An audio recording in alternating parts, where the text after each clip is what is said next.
Here, let's do a check. So it's picking it up, right? I'm on the mic right now.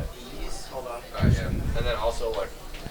Where's Jeremy Houston at, my lordy? Say it's a right, you could just do that.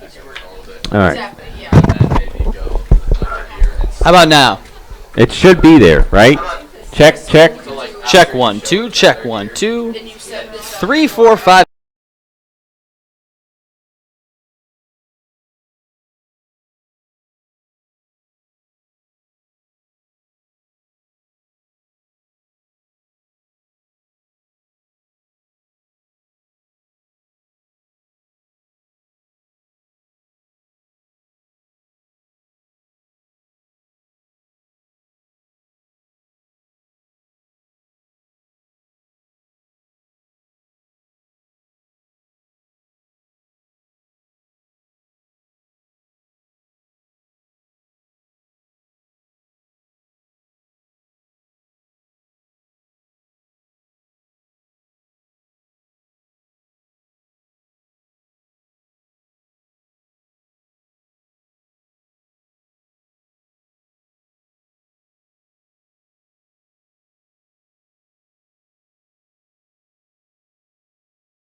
The fourth inning. Just plug the fact that the fourth inning times. Yeah.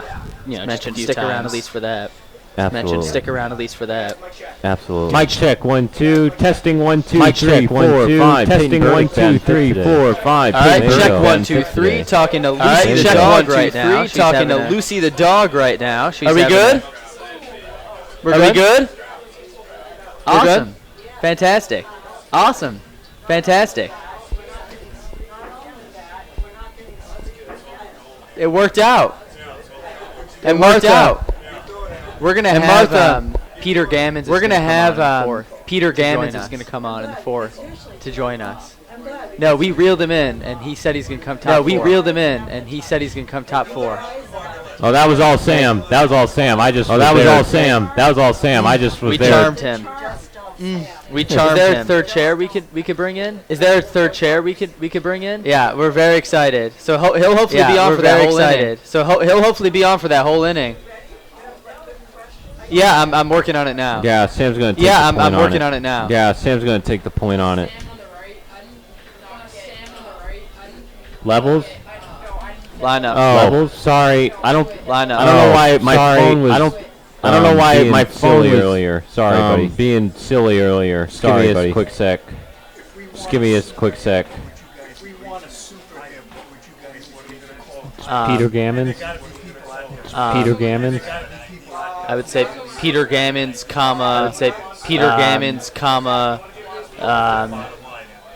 Like.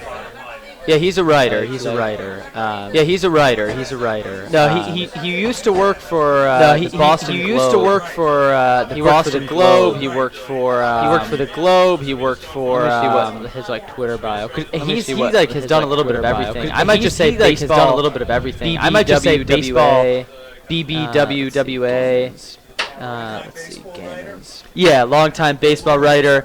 Yeah, longtime baseball writer. He's a member of the Baseball Hall of Fame. He's a member of the Baseball Hall of Fame. He's a member of the Cape Cod Hall of Fame. He's a member of the Cape Cod Hall of Fame. Awesome. Okay. And maybe you'll sit. I'll sit on the stool. Maybe you'll sit. I'll sit on the stool. I'll sit on the He gets stool. the chair. But that's great. Yeah. We don't want to put him in this. Yeah. But that's great. I see a long-time baseball writer. I see a long-time baseball Yeah. writer. Sports writer. Yeah.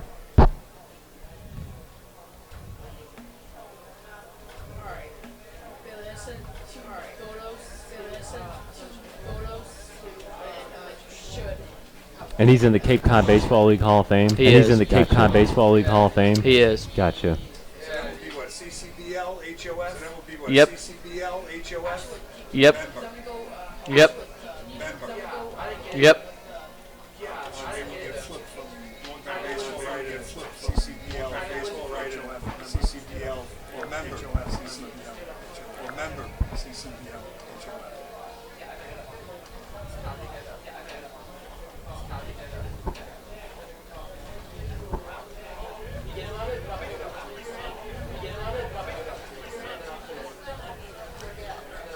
It's funny, I actually don't even know. It's funny, I actually don't even know.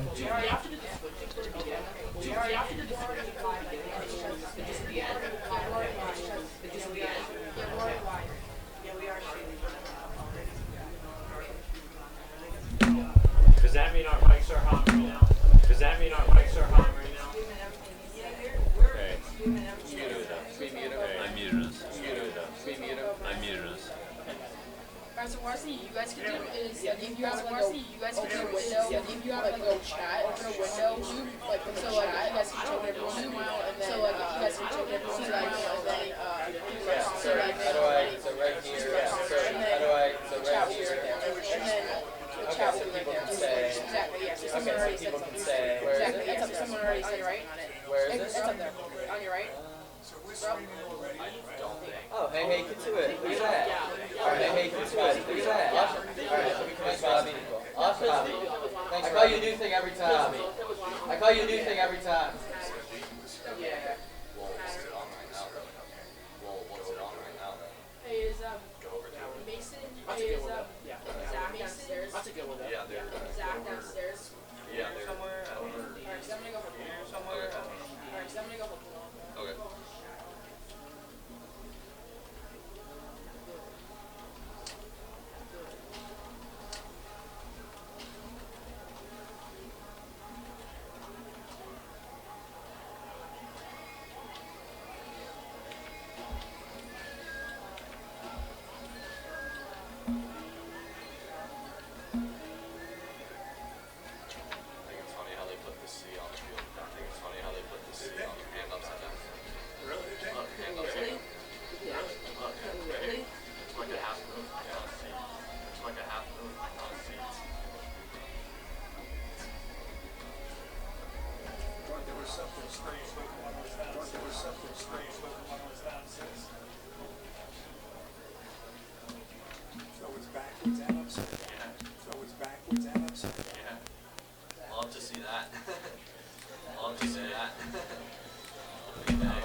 No, they're gonna fix it during the off day. No, they're gonna fix it during the off day. The turf spray paint, the turf green. I feel like that's gonna make it look so bad.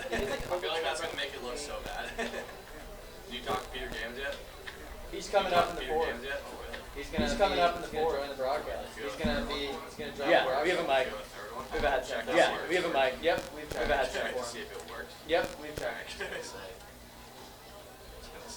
Watching the fourth when he comes up. Let's make we checked on here. Make sure you're seeing levels on. Checked on here. Make sure you're seeing levels on. The other ones are muted. The other ones are muted. For this one. For this one. Levels up there? Okay, great. Are you seeing levels up there? Okay, great.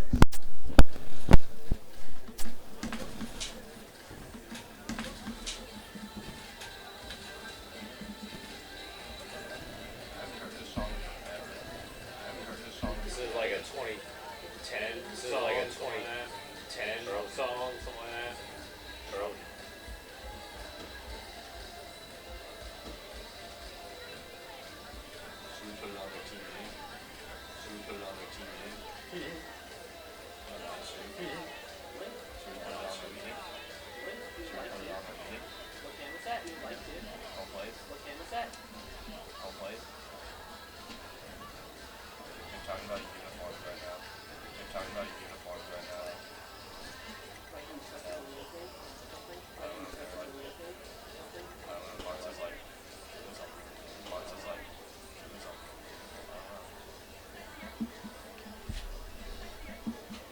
Pat Mashby Thomas once thought a dog. Pat Mashby Thomas once thought a dog tree looked good. So stupid. So stupid.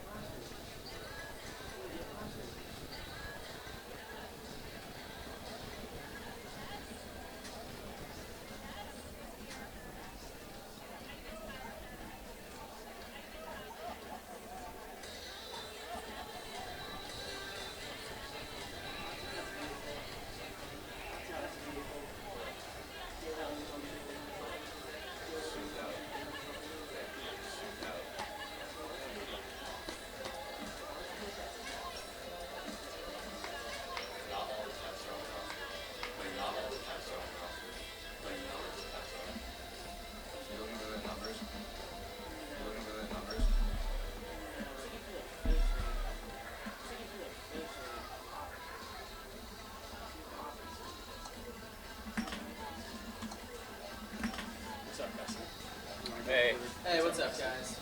Hey. Hey, what's up, guys? Yeah, you want to go over it? Yeah. Pronunciation. Yeah. Pronunciation. Yeah. Do you want our lineup? Will Robertson. Will Robertson. Will Brundage. Peyton Burdick. Top Dillard. Peyton Burdick. Any tough ones? We got Anthony Venezia. Any tough ones? We got Anthony Veneziano. Luke Chevalier. Luke Chevalier. It looks like Chevalier. It looks like Chevalier. Chevalier. Another French. Gauthier. Gauthier. Yeah, he could kind of like. Yeah, he could kind of like. He said last night Gauthier. I'm having a little sleepy. He just came in from Montreal. I'm having a little sleepy. He just came in from Montreal like yesterday. Might be a little out of it. I don't think you're gonna pitch him. Might be a little out of it. I don't think you're gonna pitch him. Also, Chevalier is from Deacon Yeah. Meadows. Steven Deacon Meadows. Shot. That was on your guys' side. Shot. That was on your guys' side. That's it. I knew that was like a nickname. That's it. Like a wise man. How about you guys? Like a wise man. Is this a Cunha or a Kuna? Is this a Cunha or a Kuna? A Cunha or not your S? Not your S. Basso. Basso. Well, you guys have nobody. Don't worry You guys about have here. nobody. Don't worry about Not it. here. He's here. Lochi's here. He actually is the good guy. Lochi is He actually is the good guy. All if you see a Georgia guy, they're not good. All if you see a Georgia guy, they're too not tired. good. Yeah. Why you're too tired? Yeah. A couple of them got hurt and they just pulled out. A couple of them got hurt and they just pulled out. Bins. He's not very wide, but he's not very wide, but he's here. Jeez, yeah, I was looking at. I'm like, jeez, yeah, I was looking at. I'm like, He's not coming. He's not coming. Because he's not here yet. He's not here yet. This will be good in a couple of weeks. This will be good in a couple of weeks. Not here yet. He's here, but he might not play. He's a contract guy. He might not play. He is a contract guy. He's not here yet. Not here yet. He's at UNC. Not that both. He's at UNC. Not here.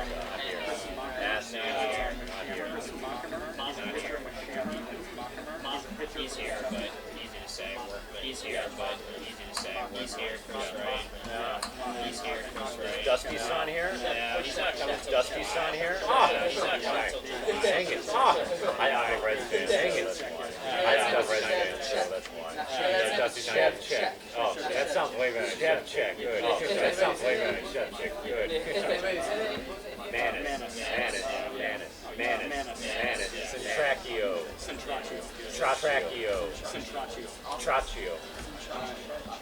Good to go, guys? Yeah. I think we're good. Yeah. Ramis, we're good. Alrighty, fellas. Go get him. Alrighty, fellas. Go get him.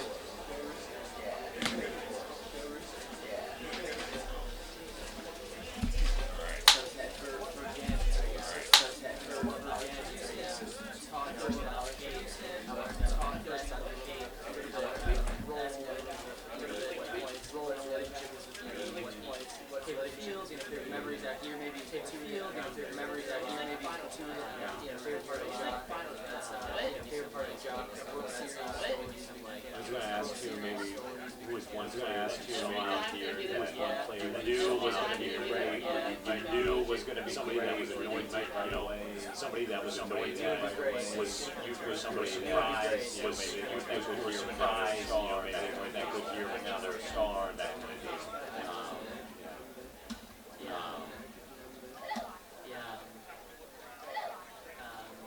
Yeah, those, I mean, we can just, those, I mean, we can just have a ton of balls, just off of that.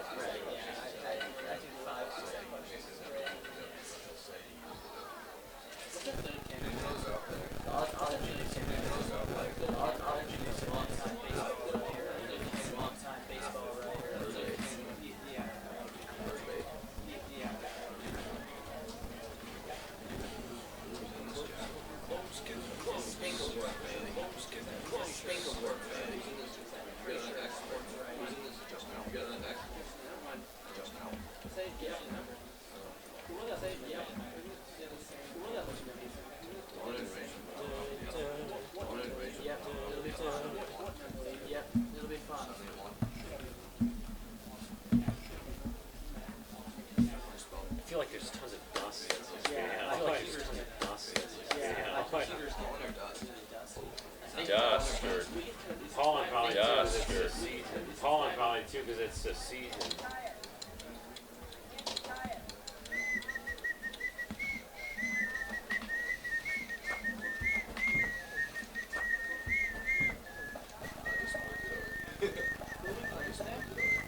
The Brewster Roosters. No. The Brewster Roosters. No. Brewster Whitecaps. Brewster Whitecaps. Whitecaps. Whitecaps. 2 words? No. One One word. No. One word.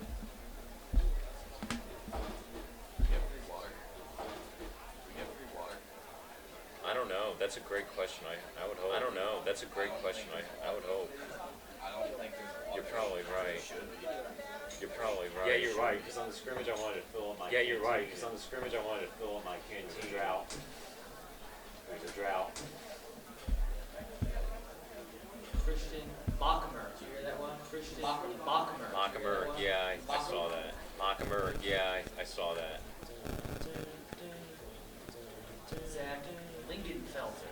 Zack Lingenfelter. I'm so happy that Bird is in the lineup. I'm so happy that Bird is in the lineup. Just because he's a funny guy. Just because he's a funny guy. Yeah. Not because he's good. Yeah. Not because he's good. Well, I think he deserved a chance, you know. Well, I think he deserved a chance, you know. I want to see what he can do with the bat. I want to see what he can do with the bat. That's what he said last night. Yeah. That's what he said last night. Yeah. We should get into just being a social media person. We should see. Did you get a pronunciation? Steven. Did you get a pronunciation for this guy? Oh. Steven. Oh. Now I forgot it. I'll go run it down. I'll go run it down. It's I'll go run it down right now. Thecky. That's what it is. Thecky. Like T-H-E-C-K-Y. T-H-E-C-K-Y. Yeah. Stecky. Pops into my head. Yeah. Stecky. Pops into my head. Yeah. Stecky.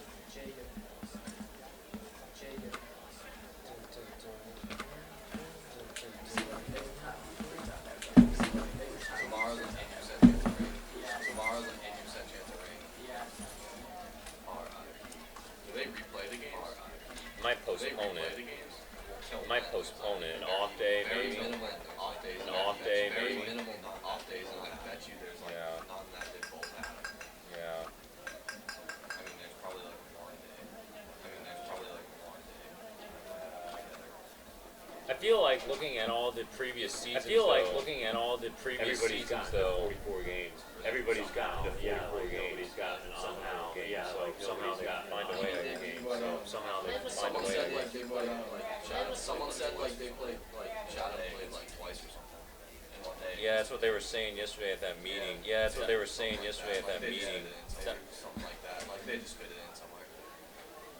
Sam, you have information on this Cub Scout boys? You have information on this Cub Scout boys? Kind of root I this have no one. idea. I have no. It was not brought. It was not brought to my attention. Looks like Pack 60. The flag. Pack 65. The flag. Pack 65. Marston's Mills. Yeah. Yeah.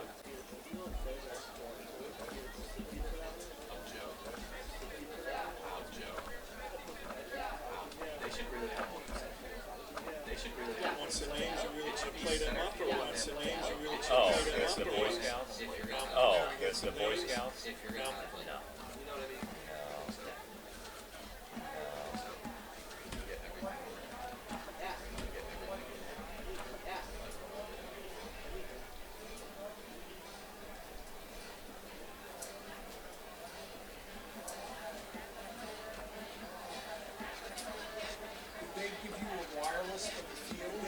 We're not doing that today. Yeah, we're not doing that today. Too many things going on. Too many things going on. I think we decided to play it simple, you know.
They said that they would move the visitors up. They said that they would move our visitors up. Oh, well, yeah, when we're on the window down. Oh, well, yeah, we can always put the window down. All right, I'm gonna take one final pit stop. I'm gonna take one final pit stop, and then it's all green flag from here on out. It's all green flag from here on out. You see 83 wattage coming. Okay. You see 83 wattage coming. Okay. I got you.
I'm gonna keep it on home plate. I'm gonna keep it on start doing the lineups. But then when they start doing the lineups, so like when the third, so like it's coming out when the third is coming out when we go to the third. So they're gonna introduce the players both lineups. So they're gonna introduce the players both lineups.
Check 1 2 3.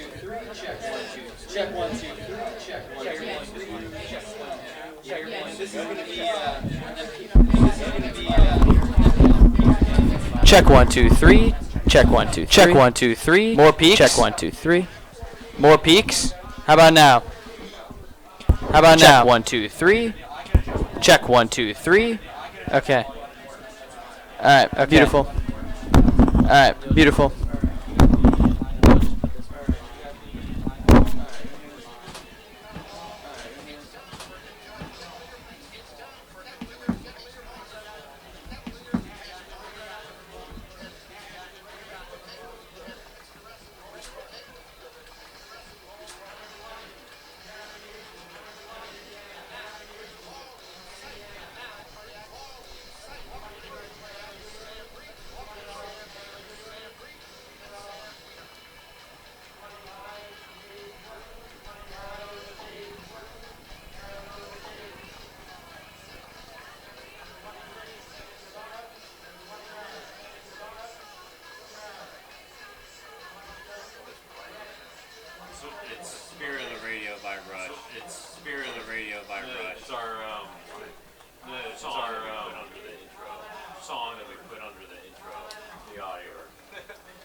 2, 1.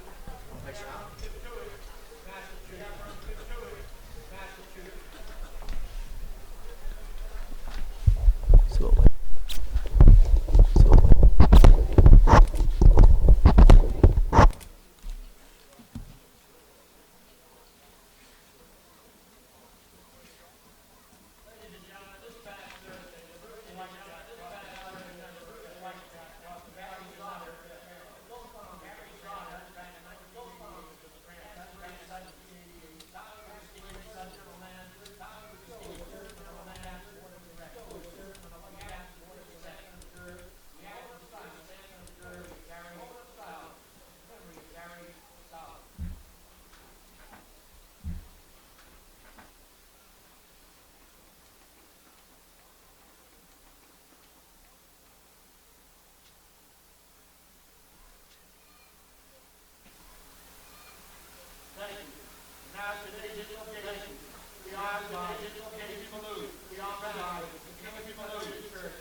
And we welcome you inside beautiful Lowell Park here in Cotuit, Massachusetts for opening day Massachusetts of the 2018 Cape Cod Baseball League. For the Cotuit Kettleers, the journey for Championship 17 starts today as they welcome in the defending league champion Brewster Whitecaps champion here into Brewster Whitecaps. A fine day for some baseball, a fine day for some baseball, on hand, the luscious green trees in the on hand, the luscious green trees in the outfield, a sunny day skies overhead. In the 60s, a sunny with day, some wind, and we're glad to have you along with us here on the Kettleers Baseball Network. Here on the Kettleers Baseball Network. I'm Sam Meterman, alongside my good friend Sam Brief, alongside my good friend Sam Brief, journey. Sam the Kettleers 2018 journey. Sam the Kettleers in the home white pinstripes with the maroon. Going to be a great day as they welcome in Brewster. Going to be a great day as they welcome in Brewster for the opening day. I mean, two of the best words in the English language. I think two of the best words in the English language. On opening day, nothing like baseball. Both teams on opening day. To the crowd lining up down the first base line. To the crowd lining up down the first base line with Brewster. Hearing everyone's name called out. You know, it's hearing everyone's name called out. You know, it's a very baseball American here inside Lowell Park is definitely positive. We're excited here inside Lowell Park. 2018 season. We're excited for the 2018 season. Lots to be excited about. Team coming off a memorable 2017. Team coming off a memorable 2017 appearance in the Mike Roberts era, as well as a Patriot Cup win over the Hyannis Harbor Hawks. Mike Roberts also snagged his 300th Mike Roberts also snagged his 300th career victory. That 2017 squad finished second in the Western Division. Squad finished second in the Western Division. They were powered by the likes of Grayson Jettis, second-round picks. Griffin Conine, both second-round picks in this year. Four returning players as permanent contract players. Stephen permanent contract players. Stephen Dillard, Michael Tolia, Schumann, Thomas Dillard. Excited about with this Kettleers squad. Not everybody in yet from the college squad. Not everybody in yet from the college some talent on the diamond today. But they'll definitely be some talent on the diamond. There is a lot of excitement around this Kettleers team. There is a lot of excitement around this Kettleers team. Within the organization, whether it's Coach Roberts within the organization, whether it's Coach Roberts, general manager Bruce Murphy. They think they got a good general manager this year. They think they got a good ball club team that has won 16 Cape Cod League titles more than anyone else. 16 Cape Cod League titles more than anyone else. And I know Cotuit's itching to get that. And I know Cotuit's itching to get that Arnold Mycock trophy back in their hands. Seems like it has a lot of offensive firepower. Seems like it has a lot of offensive firepower. In a second, scrimmage on Saturday, the arms they certainly look good. We saw a lot of the arms. They certainly look good. This is a season you definitely should be excited about, Sam. You talk about that scrimmage, Sam. Let's get into it. The Lexington Blue Sox were in town on Saturday. A 17-0 Cotuit victory. The pitching was the focal point of that game. 21 strikeouts as a whole by the Cotuit pitching staff. They were flat out dominant throughout that entire scrimmage. Yeah, 21 strikeouts, as you just mentioned. And even more impressive for me was the second batter of the game for Lexington back in the top of the first singled. And after that point forward, because it was about a 12-inning scrimmage, Cotuit pitchers retired 27 straight Blue Sox. I don't know what you call it, Sam. I call that a perfect game. So that was definitely impressive. Obviously, Lexington being in the Inter-City League, not in the Cape League, the competition is a step down, so we can't necessarily take that and say, oh, they threw a perfect game on a Cape League level, but it's still mighty impressive to start the season, and I think gives us reason to be excited about some of these arms. Plenty of buzz here at Lowell Park today. An opening day crowd on hand. As we look over to our left, the Slotnick family grandstand filled up. Lots of people on hand for this 2018 season opener for the Cotuit Kettleers. A lot to be excited about. The Brewster Whitecaps in town, the defending league champions. They won the 2017 crown in dream fashion. They were a 500 regular season team, dancing in the postseason. They went 6-3 in the playoffs under Jamie Sevchek, and they were able to capture their first Cape League crown since 2000, their second in franchise history. They come in to Lowell Park today looking to repeat and start their 2018 season on the right note. In fact, Cotuit, it's the first opening day against a defending champion in the Cape League since 2002. The last time that Cotuit placed against a league champion, it was against the Wareham Gatemen on June 15th, 2002. They defeated Wareham, and that sparked an 8-game winning streak to begin the season right off the bat. So you talk about maybe a good omen for today, facing the league champs. It kind of has that NFL first Thursday of the season feel where you're that other good team taking on the defending Super Bowl champion, and you get the first crack at them in 2018. Yeah, they never give the league champion to a schlubby team. You got to be a good team to come in and host the league champion for day one. And not only do we have the league champions here today, but then tomorrow against Bourne, the league runner-ups from 2017. So we get hard and heavy right away. Yeah, it's going to be a great week for Cotuit. 5 games to start the season here at Lowell Park at home. Let's get you the starting lineups before the first pitch of this one. For the visiting Brewster Whitecaps, they sound like this, managed by Jamie Sevchek in his 4th season overall.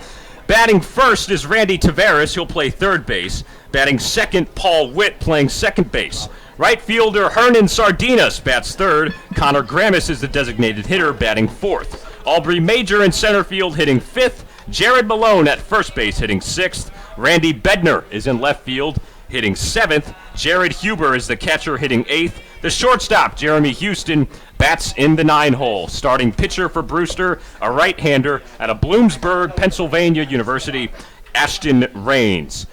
In the field, defensively for the Cotuit Kettleers, coached by Mike Roberts, back for his 15th consecutive season at the helm of this Cotuit squad. His defense sounds like this. From left to right in the infield, Davidson third baseman Eric Jones is at the hot corner. Adam Oviedo of TCU up the middle at shortstop. Corey Joyce from North Carolina Central playing second base. At first base, it's Will Robertson out of Creighton.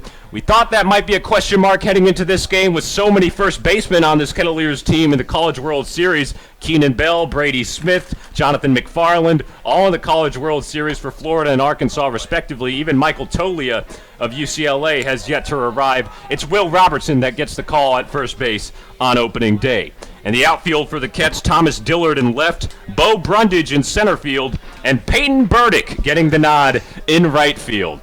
The battery on the mound for the Cotuit Kettleers, the opening day starter, John Baker, a right-hander out of Ball State University in Muncie, Indiana, and his battery mate, Zack Humphreys, the Texas Christian Horned Frog, behind the plate as well. Set to go for baseball here at Lowell Park, the 2018 quest for championship number 17 for the Kettleers, about to get underway as John Baker deals a first pitch in there. It's a tailing foul ball deep on the right side. It'll go foul, and it's an 0-1 count to start off against the Brewster leadoff hitter and Randy Tavares. Baker, 6'3", 210-pound rising junior. The righty winds and deals the 0-1. And that hits the batter. Second pitch of the season runs in on Tavares, and a hit batsman will give Brewster their first base runner of the campaign as Tavares takes first base with nobody out. And not the best start for Baker there, obviously, with a hit batsman, but this is a really good strikeout pitcher, Sam. 118 strikeouts last season for Ball State. That was second in the MAC, 16th in the country when the season ended. 5 games of 10 or more strikeouts. This is a strikeout pitcher, and a pure one at that. Baker out of the stretch with Tavares taking his lead at first. Here's the pitch. Inside and a called strike. And an 0-1 count now to Paul Witt, second baseman who digs in. Right-handed batter out of VCU, Virginia Commonwealth Rams. Typically known as a basketball school, but they've got a ball player out here on the Cape this summer. The 0-1 from Baker. Whipped in on the outside corner. Another called strike, and he's ahead in the count 0-2. No score as we've just gotten underway here in Cotuit. Leadoff batter Tavares hit by the second pitch from John Baker. He's on first with nobody out. Paul Witt, open batting stance. Standing in on the 0-2. Breaking pitch slides outside. It's 1-2. Cotuit in the home whites with the pinstripes today. Cotuit across the chest in maroon, trimmed in a dark gray. A letter beneath the name on the front of the jersey on the front left side, and the numbers on the back with the maroon caps and the script C in gray on the front of the hat. Quick move back from Baker at first. Nearly got the runner Tavares. Robertson had a good tag down there, but Tavares able to slide low and get in safely. And good to see Robertson also at first base, getting some reps in, doing first baseman-like things, a guy who usually plays in the outfield. I already mentioned why he's playing first base, because Cotuit's a little short-staffed, but he looked good on that pickoff, nearly got him out. 1 ball and 2 strikes, the pitch from Baker. Another looper that goes outside, and that'll level up the count. 2 balls and 2 strikes. Cotuit nothing, Brewster nothing, as we've just started the first inning of play here on opening day of the Cape Cod Baseball League 2018. Tavares taking his lead at first. The 2-2 from Baker. Outside corner with a fastball just missed, and that'll run the count full. Paul Witt looking down the third base line to get his sign from Jamie Shevchik. He's got it, and he'll step back into the box. The right-hander John Baker looking in for his sign, comes set with a closed-off stretch. Tavares at first base, and they'll throw over. Low throw, scooped out by Robertson, but safe is the call. Tavares in with ease. Yeah, Tavares got hit what looked like on his wrist, because right after that, we saw him shaking off his wrist, grimacing as he took first base. So sliding back in head first, extending your hands out forward like that, can't feel good coming into first base. Another pick back to first. He got him. John Baker, third time's the charm. He throws it over to Robertson at first, who slaps the tag, and Tavares is picked off for the first out of the inning.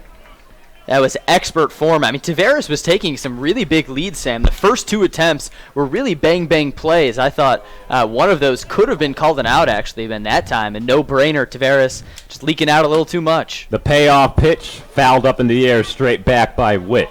So how about that for a comeback by John Baker? Hits the first batter he sees, but then controlling the run game well. 2 good moves, and on the third one, he picks the runner off for out number 1. No score, 1 out, nobody on. 3 balls and 2 strikes to the 2-hole hitter in Witt. Here's another 3-2. And he missed it outside with a breaking pitch. And that is going to be ball 4. So Witt will go down and occupy first base with a walk and 1 out. Hernan Sardinas is the new batter. Left-handed batting right fielder will dig in with a man on and 1 out. No score here in the top of 1. Baker still working out of the stretch. The right-hander out of Ball State delivers the first pitch. This one slapped over into left field. Giving chase is Dillard, but that's down in front of him for a base hit. Dillard able to throw it into third quickly. Both runners will only take 1 base, and it's a 1-out single from Hernan Sardinas. That was a nice piece of hitting, a pitch near the hands of Sardinas. He just turned on it really well.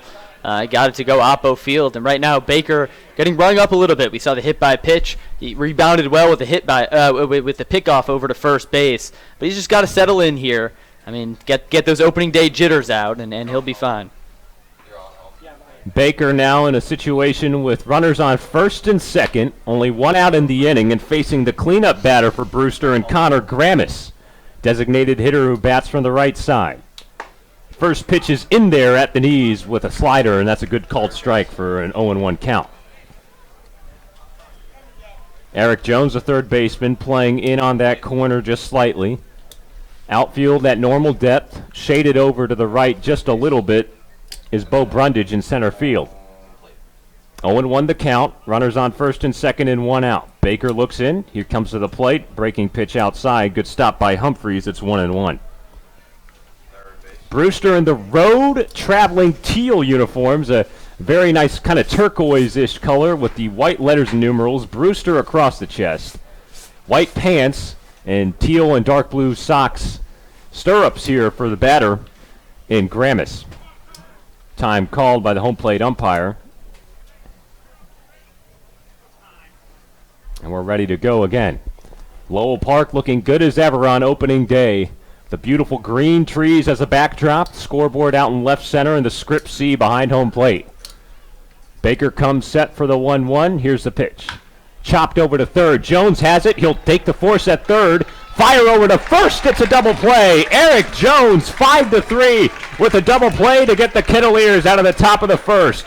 So John Baker gets around a couple of hit batsmen and a hit, and he'll get out on a clean top of the first as the Kettleers come to bat when we return here on the Cape Cod Baseball League Network. Boom. Good start, brother. Great start.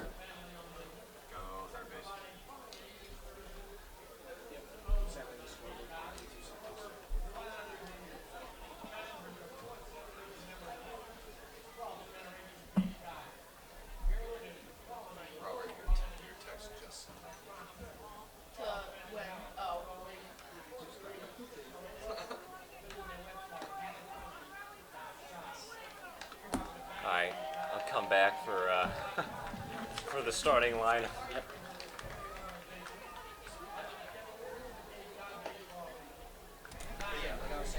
Entering the bottom of the first here at Lowell Park on opening day, Cotuit Kettleers nothing, Brewster Whitecaps nothing after stranding 2 runners in the top frame.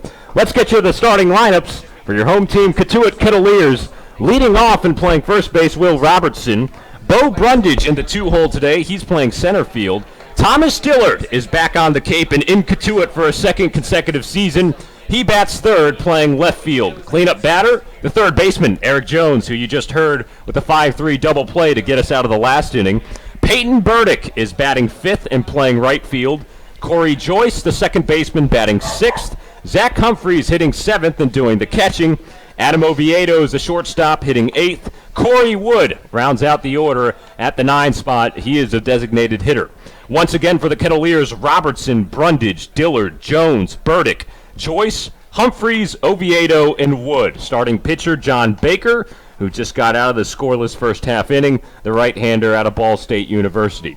The Brewster Whitecaps, they throw out a newcomer, temporary contract player in Ashton Raines. Right-hander out of Bloomsburg University in Pennsylvania, comes in after a season throwing 70 1/3 innings and only allowing 37 earned runs and striking out 59 batters. We'll get you more on him as he goes. Brewster's defense will set that just in a second after the first pitch from Raines against Robertson. Kettleers crowd in the home grandstand was getting pumped up. We've got rally towels for opening day. Very good rally towels. In fact, we got some ourselves, partners, so looking forward to using that this season. Yeah, we got it up in the broadcast booth, a nice white towel with the Kettleers logo in front. The right-hander Raines deals in the first pitch, looped out into shallow left center. That's down for a base hit.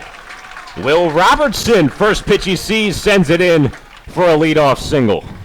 Sam Robertson was one of the players who impressed me most in that scrimmage. He was 3 for 6, had an RBI. Talked to him after that game, and he said that was the first time in his life he had ever batted leadoff. And we know in the Mike Roberts system, something Coach Roberts really likes to do is put his best hitter in the leadoff position. Clearly he thinks highly of Will Robertson, and if that single is any indication, he has good reason. So the first pitch that Robertson sees in an official Cape League game, he takes it for a base hit. He takes his lead at first. Raines deals in out of the stretch. This one sent over into the hole on the left side. A throw over to second for the force for 1, but that's all they'll get as Jeremy Houston made that play, a 6-4 put out. And reaching first base safely was Bo Brundage. So he reaches on the fielder's choice, and there's 1 out in the inning and still a runner on first. And Sam, here comes a big gun, Thomas Dillard. We were watching him during batting practice. Pretty much every other pitch left the yard. I'm excited to see him play today. Thomas Dillard back in uniform for the Kettleers for the 2nd straight season. The Ole Miss utility man. He can catch, he can play in the outfield, he even pitched an inning, an emergency situation for the Kettleers last summer. Takes the first pitch breaking ball down low. It's 1-0. Ashton Raines on the mound, a big boy. He's about 6'4" with some long, flowing, brown-haired locks coming out of his Brewster ball cap there. He's got the stirrups on today. He comes set with Brundage taking a modest lead at first. Here's the 1-0. Fastball dealt in outside, 2-0. That hair, that's mighty fine hair.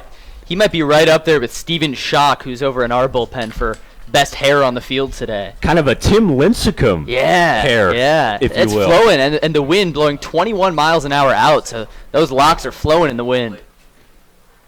Dillard's 2-0 lifted high in the air, left center field. That's in the gap. That ball is down at the wall. Thomas Dillard puts a charge into 1. Brundage rounding third, but Mike Roberts puts up the stop sign. It's a 1-out double for Thomas Dillard. Welcome back to Cotuit to Mr. Dillard. How about that? Leading run producer in the SEC, and I know you know well, Sam, that's the best conference in the land, and he just put a smoke on that one. Opposite field, he's a switch hitter, which I still think is one of the best talents you can have as an athlete. Just sends that one into the left center gap. Textbook play by Dillard, and Cotuit's in business. Batting as a lefty there, and we saw the power from both sides of the plate in BP today. He hit multiple home runs from either side. He nearly got a hold of that one there. Nevertheless, it was in the alley, so Brundage moves up to third. Dillard at second, only 1 out in the inning, and this will bring up cleanup batter Eric Jones. Takes a first pitch strike on the outside corner, 88-mile-an-hour fastball from Ashton Raines. It's 0-1. No score in this game, but Cotuit threatening in their first home half of the season. John Baker got a double play to get out of the top of the first. Now he's trying to get some run support. Here's the 0-1. In there, another called strike with a good fastball at the knees, and Jones down in the count 0-2. You mentioned Tim Lincecum with the hair. The delivery also reminded me of Lincecum. It's kind of a jerky motion, sidearm delivery from Ashton Raines. No balls and 2 strikes to Eric Jones. Here's the 0-2 offering. This one slapped into right field. It's down for a base knock. Brundage comes home to score. Dillard will be held up at third base. Hustling down to second is Jones. He'll be in there with a stand-up RBI single and advancing to second on the throw. Boy, he reached out to get that one. That pitch was way low and outside. Jones full extension just to get that ball, poke it out into right field. Another opposite field hit for Cotuit. And for the first time this year, Kettleers are on the board.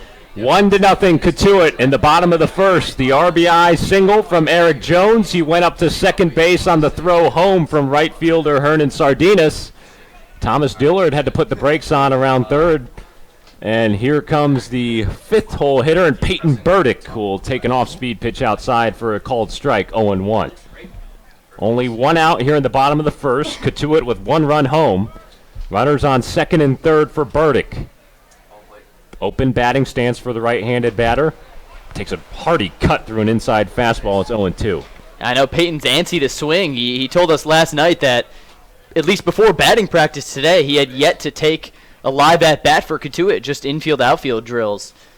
Known for his hitting, he's ready to get up and swing. The 2-strike pitch. This one sent over on the right side, but it's going to trickle foul, and we'll do an 0-2 again. Burdick, the right fielder out of Wright State, joining his teammate in Zane Collins, the left-handed pitcher who comes back to Cotuit once again. Of course, Collins pitching for the Kettleers last summer. Burdick comes along for the ride this summer. Had a great season with the Raiders, a .347 hitter, 9 home runs, 65 runs batted in. The 0-2 from Raines. Outside, but it gets away from the backstop in Humper, and that's going to bring in another run home. Thomas Dillard able to come home from third, and it's 2-0 Kettleers here in the bottom of the first. Get your runs across any way you can. Just having the runner at third offers Cotuit that opportunity, and right now Ashton Raines just definitely struggling with his control, Sam. A 2-run pad for the Kettleers in the bottom of the first as that one got away from Jared Huber. The 1-2, that's downstairs, a changeup, and it's 2-2 now on Peyton Burdick. So Eric Jones moves up to third base. Only 1 out in the inning, a 2-2 count and a 2-0 Kettleers lead. Burdick waits for the 2-2. Here it is, another off-speed pitch that gets away from Huber, but he's able to recover. And it will run the count full now. 3 balls and 2 strikes on Peyton Burdick. Eric Jones on third base. He had the RBI single that sparked this 2-run inning thus far. The wild pitch brings Dillard home.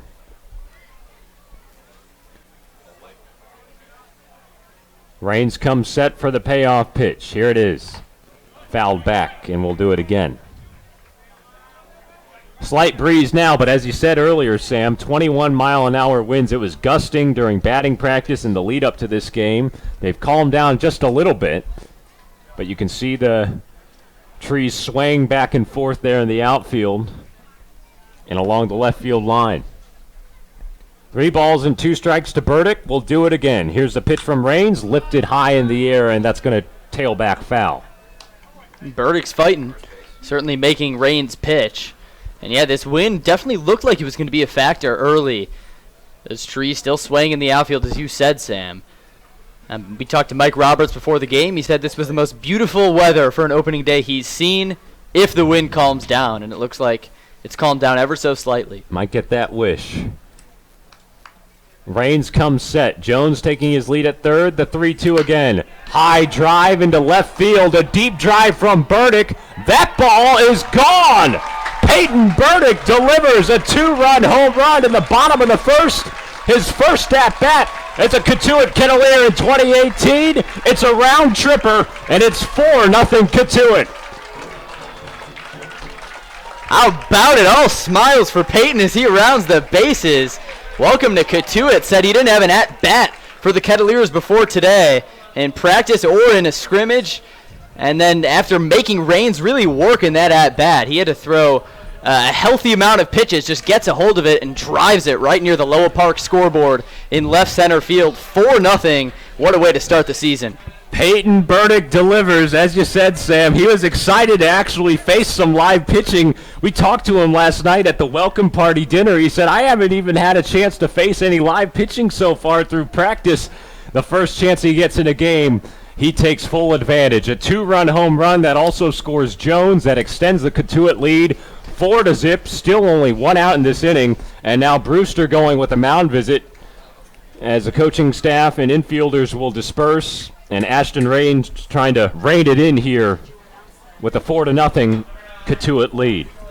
Folks, with that home run hit by Peyton Burdick, every Kettleers home run at Lowell Park this season is special. Peyton Burdick's round tripper results in a $200 donation to the Cotuit Athletic Association in memory of Bob Siegel, a longtime fan and great friend of the Kettleers. I actually just got word, Sam. Total's been up to $250. Which is awesome. Even better so thank news. you for those donations. $250 for every home run throughout the season. Corey Joyce is the new batter. He'll stand in with the bases cleared after that home run. Still only 1 out in the bottom of the first. 4-0 Cotuit. He's got a 1-1 count against Brewster starter Ashton Raines. The big righty winds up and delivers. Off-speed pitch, or I beg your pardon, a fastball called for a strike just at the knees, and he gets ahead 1-2. 4 runs already home for Cotuit in this opening inning of the 2018 campaign. The 1-2 to Joyce ripped down the left side, but foul into the shadows that are cascading out from the trees down the line. So a 1-ball, 2-strike count on Corey Joyce, one of the temporary players into this Cotuit lineup out of North Carolina Central. He's had a splendid season. College season, he batted .350 with 6 home runs, 37 runs batted in. Right-handed batter leaning in, athletic stance, close to the chalk. Here's the 1-2. Swing and a miss, struck out by Raines, and that's out number 2. And for Brewster, from their perspective, at least good to see Raines rebound because he really got shook up there by the Kettleers in a row. He had Brundage reach on the fielder's choice, a double from Dillard, then the single advancing on the throw by Eric Jones, and then the home run by Burdick. So that's 4 in a row where he got rung up and then rebounding nicely there. 2 outs and nobody on for Zack Humphreys, Texas Christian University catcher. He takes a first pitch strike in the lower part of the zone. It's 0-1. Open batting stance for the right-handed batting Humphries, who lines one into center field on the second pitch he sees, and that's a base knock. Zack Humphreys' 2-out base hit to extend the inning for the Kettleers, and everybody's seeing the ball well to start the season. Man, the Kets are hot. I mean, he got a nice hold of that one, just driving it into shallow left center field. And now here's his teammate, Adam Oviedo, someone I know we're both very excited about, offers a lot of prowess both defensively at the shortstop position and also offensively. Big dude, and he can certainly drive it out there. Texas Christian teammates back-to-back of the order, 7 and 8. Oviedo at the plate, 2 outs, and his teammate Humphries taking a lead at first. First pitch from Raines is way outside. Good job by Huber behind the plate to keep it in front. 1 ball and no strikes. And Sam, I know there's a lot of turnover year to year, so being defending champs doesn't necessarily mean you're the best team on top, but 4-0 lead first inning against the defending champs, that's certainly got a nice ring to it. Here's Raines' 1-0. Upstairs with a fastball, 2-0 to Oviedo now. Oviedo definitely taking a little bit of that horn-frogged spirit with him into Cotuit with the purple DeMarini batting gloves. Raines in the stretch, checks back to first, and now to the plate with the 2-0. This one lifted high in the air, left center. Running under it, but not able to make the play was Bednar, and that one will go all the way down to the wall. The wave around Humphries, who will come home to score. Adam Oviedo puts a charge into one, and it's an RBI double for the TCU shortstop, driving in his teammate. 5-0 Kettleers, bottom of 1. Just keep it moving. I mean, this is just like the scrimmage we saw the other day when the Kettleers won 17-0. Just next man up, get a hit, drive in the guy who was just batting. They are hot, certainly seeing the ball really well. Very similar location on that double to the previous single we saw with Humphries, and even the home run from Burdick was in the same general vicinity. Kettleers certainly on fire to start the 2018 season. Randy Bednar in left field for Brewster had a chance to lay out for that one, but he was unable to make the play in the gap. It was going to be a tough play. It goes over his head, and it ends up scoring Humphries. So 5-0 Kettleers with 2 outs in this bottom of the first inning. We've gotten all the way to the 9-hole hitter in Corey Wood. Left-handed batting designated hitter. He can play some middle infield as well. He comes to the plate with an 0-1 count. 2 outs and Oviedo on second. Breaking pitch down and in, and it's 1-1.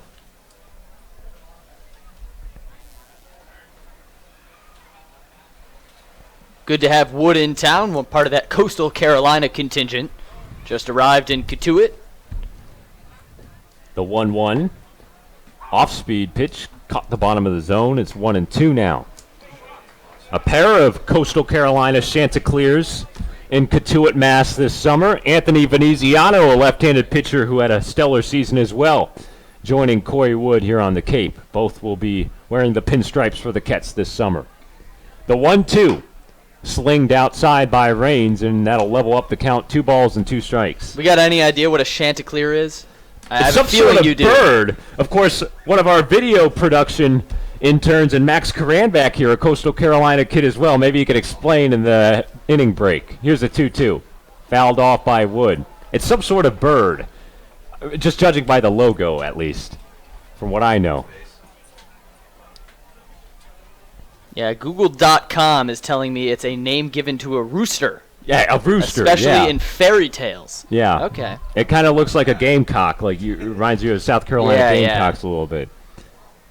2-2, 2 outs and a runner on second. Wood slaps another one out of play, foul on the left side. You talk about getting after a starting pitcher. Cotuit has had to have just racked up the pitch count on Ashton Rains here in this first inning. Facing his 9th batter already. He's only retired 2 of them through the entire Cotuit lineup. We'll see if they can flip it to the top of the order here. 5-0 Kettleers, bottom of 1. The 2-2 again. Nubbed off foul on the left side, and Wood stays alive just for the moment. And Sam, no surprise to see we got some action deep right field in the Brewster bullpen. Looks like it's number 22, Seth Lanza, lefty out of Ohio State, warming up in the bullpen there. I bet wouldn't be surprised if we don't see Mr. Rains out for the bottom of the second. 5-zip, Kettleers on top. Oviedo on second. 2-2 count with 2 outs here in the bottom of 1. The pitch from Rains. Bouncing breaking ball inside. It gets away from Huber behind the plate, and Oviedo is able to track down to third and take a base. And that aggression, Sam, something you're going to see from a lot of Mike Roberts and his team this year. We know he's very aggressive. He loves to preach the art of base running, the art of stealing, and that little dribbler that just bounces off the catcher, goes a few feet. A lot of teams will stay pat on that, but Oviedo being aggressive at the direction of his head coach. The full count offering, high pop-up into shallow right center field from Wood. Major camped under it in center. He's got it with the glove, and that's out number 3. The end of the first inning, the Kettleers strike in a big way. They hang a 5 spot to open the campaign against the Brewster Whitecaps.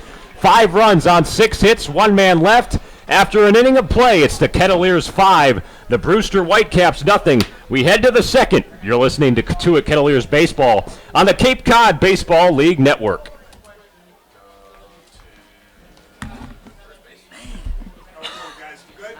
Good. Everything good back here, fellas? Good sounding good. Good, thanks. Keaton Wise is also from Coastal Carolina. That's right. I was only thinking of the permanent players. Man, I probably upset some parents. That's not good. All right, I'll have to weave that in now. Give Keaton his due credit. No, you're fine. Next time Wood's up.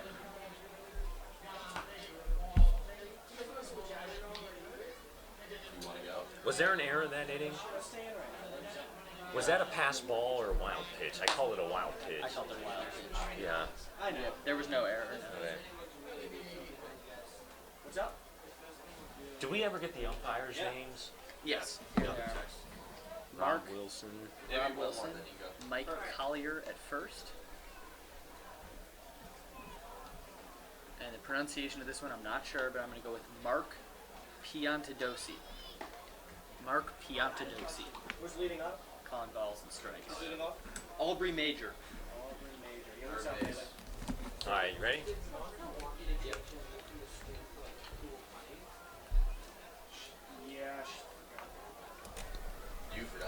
Back for the second inning of play here at Lowell Park. Opening day 2018, off to a fantastic start for the Cotuit Kettleers, holding a 5-0 advantage over the Brewster Whitecaps. Top of the second, 5, 6, and 7 due up for the Whitecaps. Aubrey Major, Jared Malone, and Randy Bednar. Facing Cotuit starter John Baker, the right-hander, with an 0-1 count on Major. Deals in a good fastball on the left side of the plate, and it's 0-2.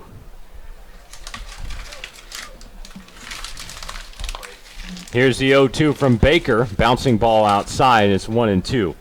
Fans, we'd like to let you know that coming up in the fourth inning, a very special guest joining us on our live broadcast.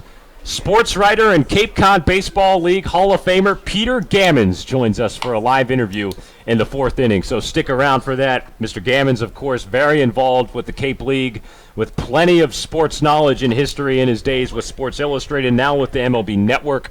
We'll have plenty of baseball storytelling in the fourth. Peter Gammons joins our broadcast. Be sure to see it. Aubrey Major with a 2-2 count at the plate.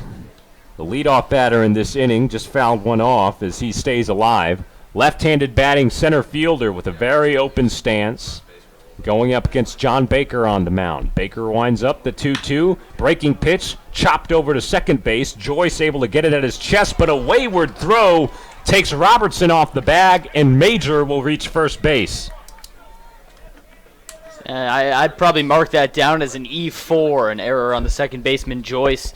You called it perfectly, Sam. A wayward throw is just a little high out of the reach of Robertson. And good job there by Robertson. Not a trained first baseman necessarily. Job number one is to get the ball. I mean, sometimes you'll see a young first baseman try to keep his foot on the bag and reach for it. Then the ball goes all the way back to the backstop. Jared Malone digs in and takes a ball low and in, 1-0. First baseman out of Westchester. Batting from the right side with rather cream-colored wood bat. It's going to be very interesting to see the different colors of the wood bats this summer. The 1-0 lined right back up the box and grounded into center field for a base knock. So 2 consecutive batters reach base to start this top of the second for the Whitecaps, and they're cooking with runners on first and second and nobody out. Yeah, now Brewster's got to scrap a little bit. Not often you'll come into bat in the top of the second inning facing a 5-run deficit. These guys have to just have the mentality of keep getting hits, keep guys on base, and the runs will come. And certainly a good start to the second inning for them. Let's see if Mr. John Baker can keep them under control. Randy Bednar, left fielder out of Maryland University, will dig in. Runners on first and second, nobody out. Kettleers up 5-0 here in the top of the second. John Baker will twist off the mound towards second to keep the runners at bay. Nobody holding. Eric Jones, the third baseman, playing in at the lip. Infield at double play depth with nobody out. Outfield shaded just slightly over to the right. Bednar at the plate. Baker in the stretch. Checks back. Here's the pitch. Outside with the fastball. It's 1-0. Bednar, a .208 hitter at Maryland this season. Although he does have some power, he hit 6 home runs and 15 were driven in.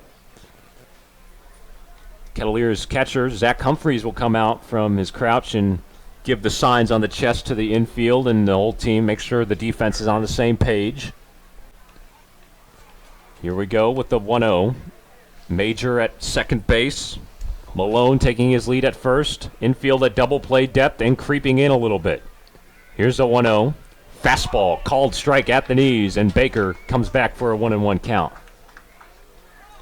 Great crowd on hand here at Lowell Park for opening day. Lots of lawn chairs down the left field third base line. Plenty of them right here behind the Kettleers dugout on the third base sign. First and second, nobody out. The 1-1, curveball outside. It's 2-1. Decent little contingent of fans on the away grandstand. Wonder how many are actually Brewster fans that made the trip from the lower Cape. A great day for some baseball. Sunny and clear skies. Very temperate as well. 2 balls and 1 strike to the batter, Bednar. The pitch, swing and a miss. Big cut on a low fastball, and Baker evens the count, 2 balls and 2 strikes. Yeah, nice to see a good crowd for opening day on a beautiful day. 75 and sunny. Little wind blowing out. Kettleers usually top 3 in the Cape in attendance. Certainly hoping that continues this year, and we're off to a nice start. First and second, nobody out. 2-2 count to Bednar at the plate. The 2-2 just missing a fastball on the lower part of the zone, and that'll run the count full. As you mentioned, Sam, Kettleers always with one of the best fan bases on the Cape. 3rd in attendance last season, drawing over 27,000 fans, averaging over 1,000 fans per game. Only behind Orleans and Chatham in the attendance numbers. Here's a big payoff pitch. Swing and a miss. John Baker sits down. Bednar on strikes. And that's the first out of the inning, and a big one at that. Yeah, nice pitch there. And Bednar was working him in that at-bat. So nice to see Baker win that one, especially with 2 runners on, pitching out of the stretch. You've got 2 runners behind you to worry about. And Baker stands up, makes a good pitch, and get 1 out.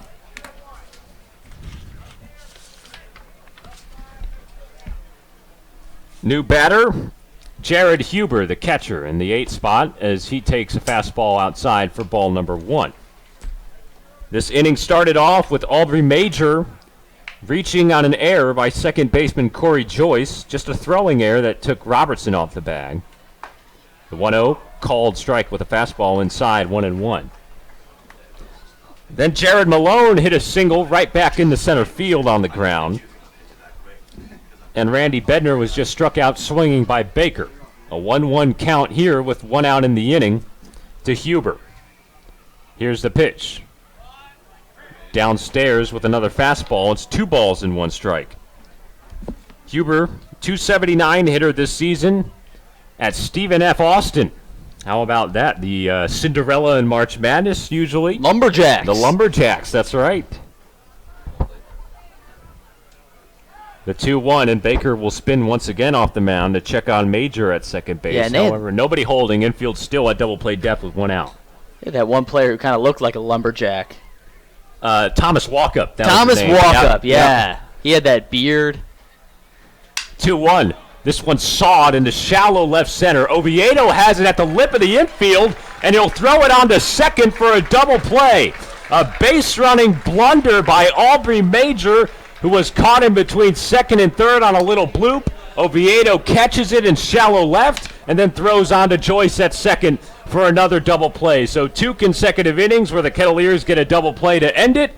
The Brewster Whitecaps leave a man after 1 hit. No runs scored. We head to the home half of the second. 5-0 Kettleers here on the Cape Cod Baseball League Network.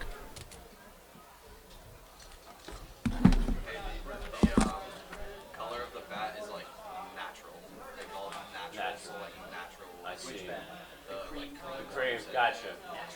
Good call. Like natural wood. Yeah. A new pitcher, I think this Good call. Yeah, I wonder why. I think this is Lon's way.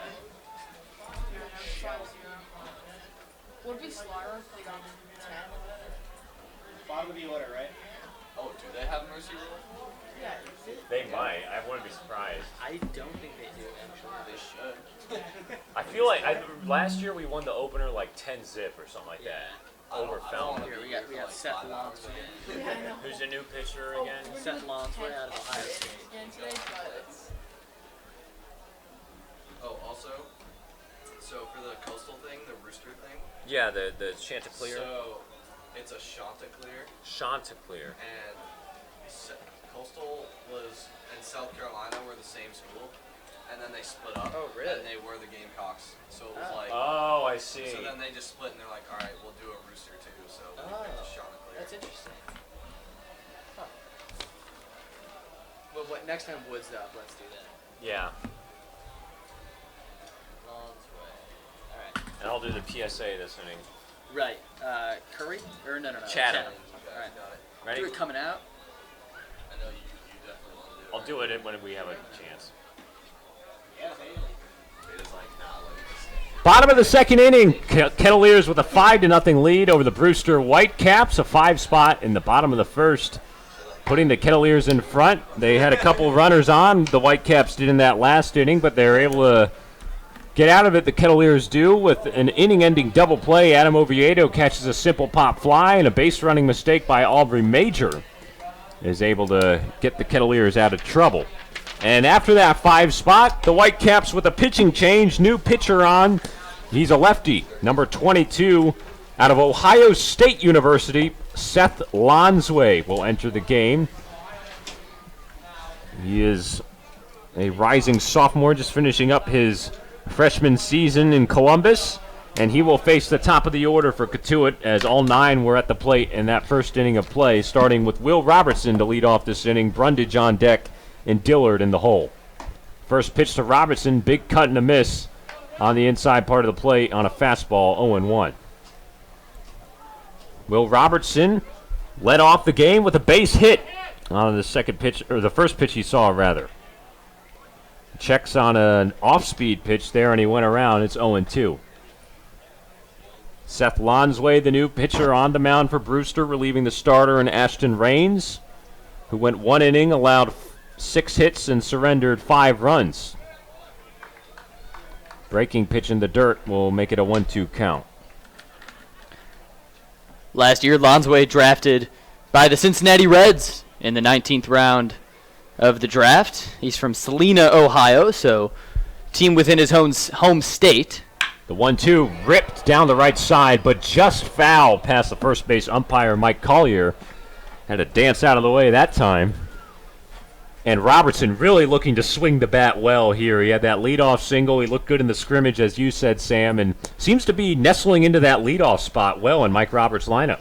And for a guy who's never batted leadoff in his life, he looks real good out there. The 1-2. High cheese, and he fanned on it, and that's a strikeout in the first out of the inning. So Lanza gets the punch out, and that's much more what Jamie Shevchik would like to see if you're a Brewster Whitecap. Robertson goes down swinging. And this will bring up Bo Brundage, the center fielder, with nobody out, or excuse me, nobody on, and 1 out in the inning. First pitch from Lanza, spiked with a fastball in the dirt, and it's 1-0. Everybody playing straight up in the outfield. Third baseman Randy Tavares closer to the lip of the infield.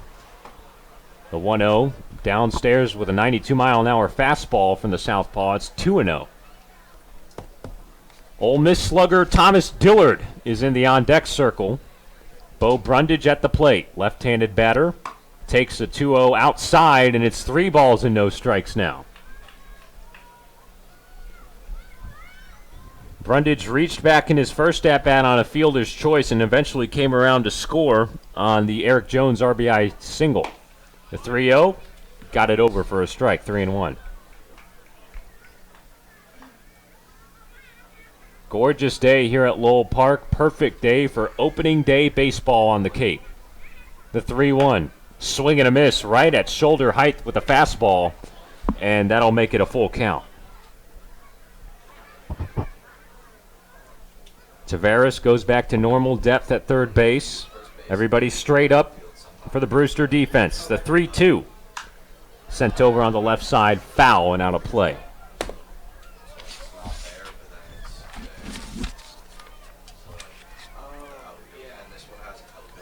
Left-handed batter Bo Brundage out of Portland gets ready for a payoff pitch against Ohio State's Seth Lanza.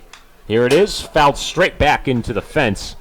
Just right beneath us, partner, about 8 feet beneath us on that green piping in front of us. Yeah, I don't want that pipe in there. I want a chance to make a play out here.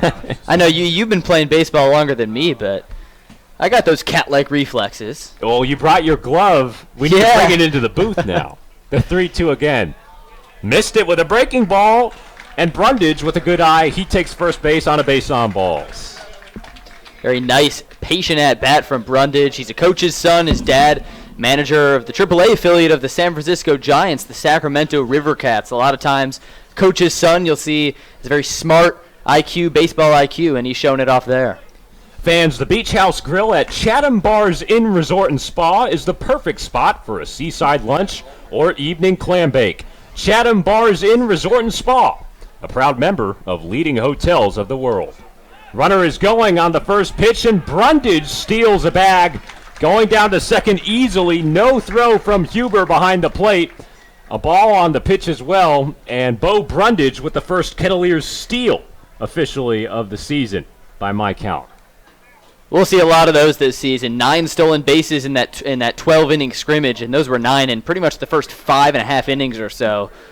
A lot of stolen bases when Mike Roberts is in charge. Thomas Dillard at the plate with a 1-0 count. He takes a fastball up and away. 2 balls and no strikes. Dillard really got the crowd up and going in that first inning. 1 for 1 today with an RBI double, a double that didn't score anybody, but he eventually came around to score. Brundage on second base, only 1 out. Here's the 2-0. Outside with a fastball, 3-0, and Lonsway losing some control, and here's a mound visit from Huber. It definitely rattled up. I mean, you come in the second inning, a lot of times a long reliever type of guy like Lonsway probably knew he was going to be the first guy in out of the pen, but had no idea it would be in the second inning. So just mentally you have to adjust to pitching so early in the game, and also with that 5-0 deficit, a few mental hurdles to climb before the physical hurdles. Thomas Dillard. Here's a 3-0. Just caught the outside corner with a fastball, 3-1. Dillard didn't seem to like that call. Right on that outer edge, kind of a 50-50 call. Kettleers with a 5-0 advantage here in the bottom of 2. Bo Brundage, the runner, taking the lead at second base. 3-1 count with only 1 out to the batter, Dillard. But hold on, Seth Lonsway will turn back and keep Brundage at bay.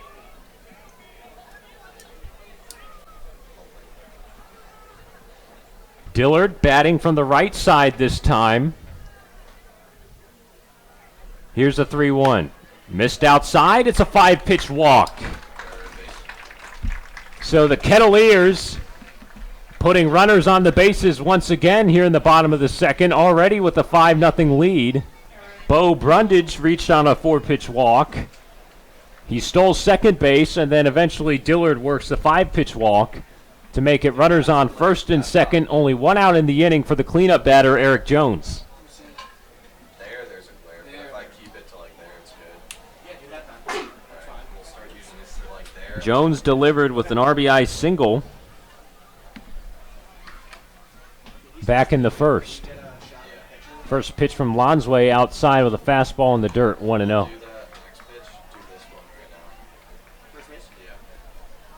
Jones out of Davidson University, Wildcats. He's a catcher by trade, but he can also play the corners of the infield and getting the start at third today.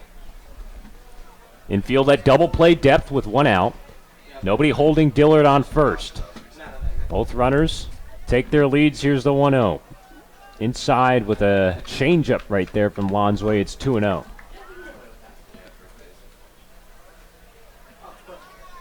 A little meeting now between the third baseman, Tavares, and Lonsway. Doing a little mental math on the fly in my head. That's 10 out of the last 11 pitches thrown by Lonsway have been balls. So we're seeing the control kind of go by the wayside. Let's see if he can reel it back in, facing a 2-0 count. He struck out the first batter he faced in Will Robertson, but since then he's walked 2 in a row.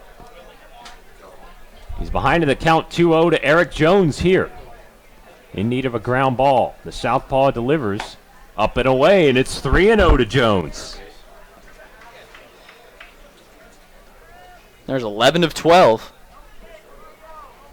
Kettleers offense being patient at the plate. Good pitch selection so far. They've already racked up 5 runs on 6 hits. A 3-0 from Lonsway. That's right down the pipe for a called strike, 3-1. Jones at the plate. Peyton Burdick is awaiting on deck. Brundage on second, Dillard on first. 1 out in the inning, 3-1 count to Jones at the plate. Slightly open stance, resting the bat on his shoulder. Fans through a high fastball, and it's 3-2 now. So Lonsway able to come back at the count, and here's a really big pitch. A 5-run game, but if the Kettleers really want to keep adding on more and step on the throat of Brewster early on in this game, this could be a big one right here. Lonsway versus Jones. 1 out and runners on first and second on the move. A slicing foul ball down the right side. And we'll do it again. That ball trickles over into foul territory in right field, right by the Brewster bullpen. There's a nice line of fans down between the away grandstand and the Brewster bullpen. Same on the home side, although a lot more because they're in the shade to our left on the home side. A lot of lawn chairs, kids out there. Definitely a family feel here on opening day, Sam. An all-American feel indeed.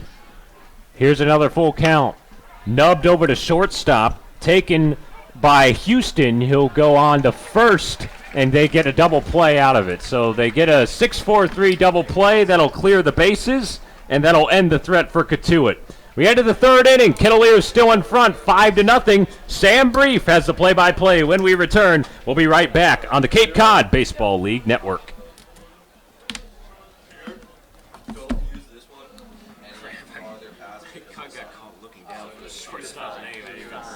Hardly noticed. Seriously, totally fine. So then J2 is kind of. That was 6-4-3 though? 6-4-3, yeah. Yeah. I just had to assume. No, you recovered very nicely.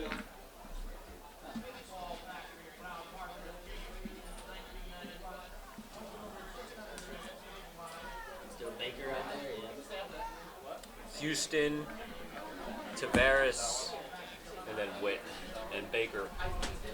I think we're doing. I slot it in Cape Cod. You can do this thing. All right. And remember Gammons. Yep, I'll plug that right off the bat. Alrighty. Will you unmute us?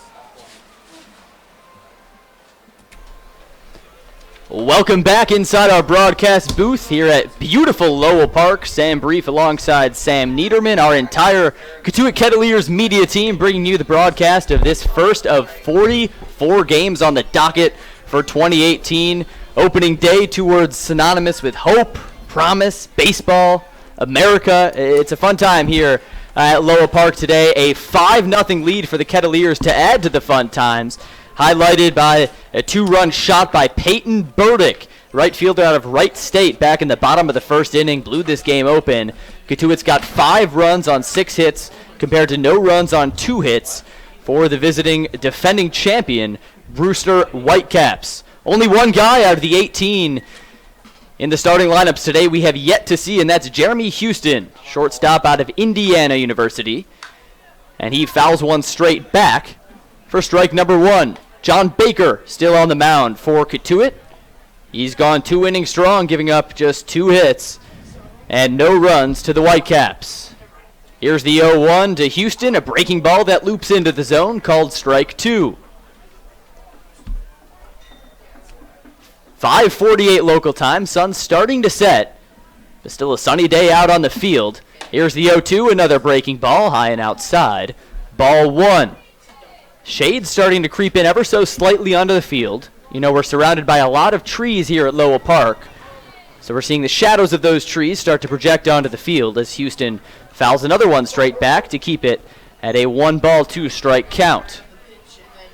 So Jeremy Houston of Indiana University, soon to be the school of my broadcast partner, Sam Niederman. Be a junior there next year. Up here, that's right. Northwestern and Indiana representing, and there's ball 2, a breaking ball just outside of Houston. And he might go to my school, Sam, but he's also from your neck of the woods, Mount Carmel, Chicago kid. Look at that, it's us represented. Here's the 2-2, high and tight, 85-mile-an-hour heat. Oh, and now it was actually a called strike. Pardon me there. That is the second strikeout of the game for John Baker. Kind of a bang-bang call. A fastball looked to be a little high and tight, but he hit the inside corner to get out number 1 and sit down the Chicago kid, Jeremy Houston. Well, Mike Piontowski, who is behind home plate as the umpire, was very tight with his strike 3 call there, but nevertheless, a good job by Baker to really work the inner half of that plate. Ball 1 outside to Randy Tavares, who was hit by a pitch and then picked off in his first plate and base appearance. 1-0 to him in near the hands, and he fouls it straight back into the backstop. 1-ball, 1 strike. Now, fans, in just an inning, we will have the legendary Peter Gammons in our broadcast booth, recently inducted as a member of the Cape Cod Baseball League Hall of Fame. Here's the 1-1, big swing and a miss from Tavares, make it a 1-2 count against Baker. Gammons used to work for the Boston Globe, covering the Red Sox, formerly of ESPN, Sports Illustrated, now MLB Network. He will join us in the broadcast booth for a quick conversation. And there's ball 2 high from Baker. 2 balls, 2 strikes, 1 out. Top of the third on opening day.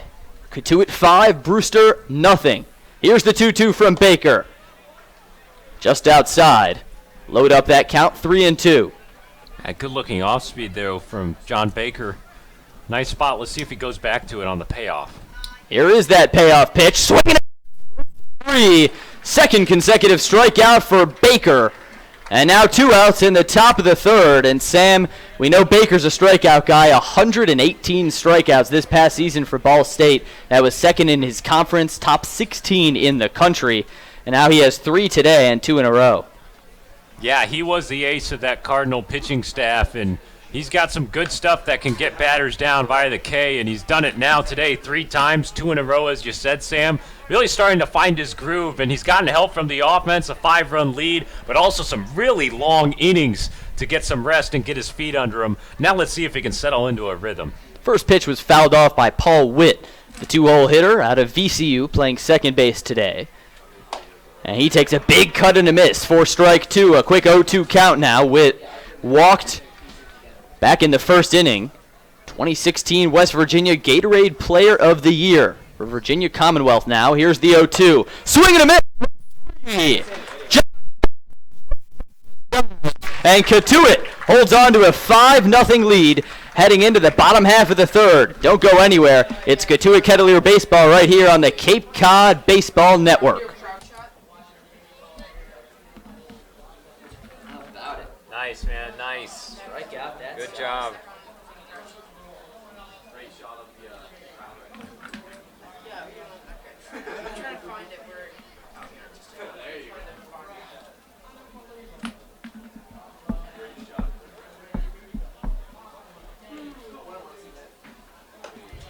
Alright, so Gammons is coming in after this half inning. So we can sit him here. Yeah. Just make sure he has room. Sam will sit. Yeah, he's gonna sit in this chair. Yeah, I don't, whatever, I'll be on this list.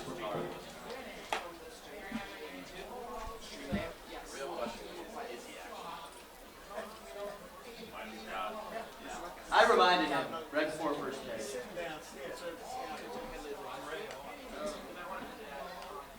If he doesn't show, someone can go down there and grab him. But I reminded him before first pitch. You're right. Okay, let's come back.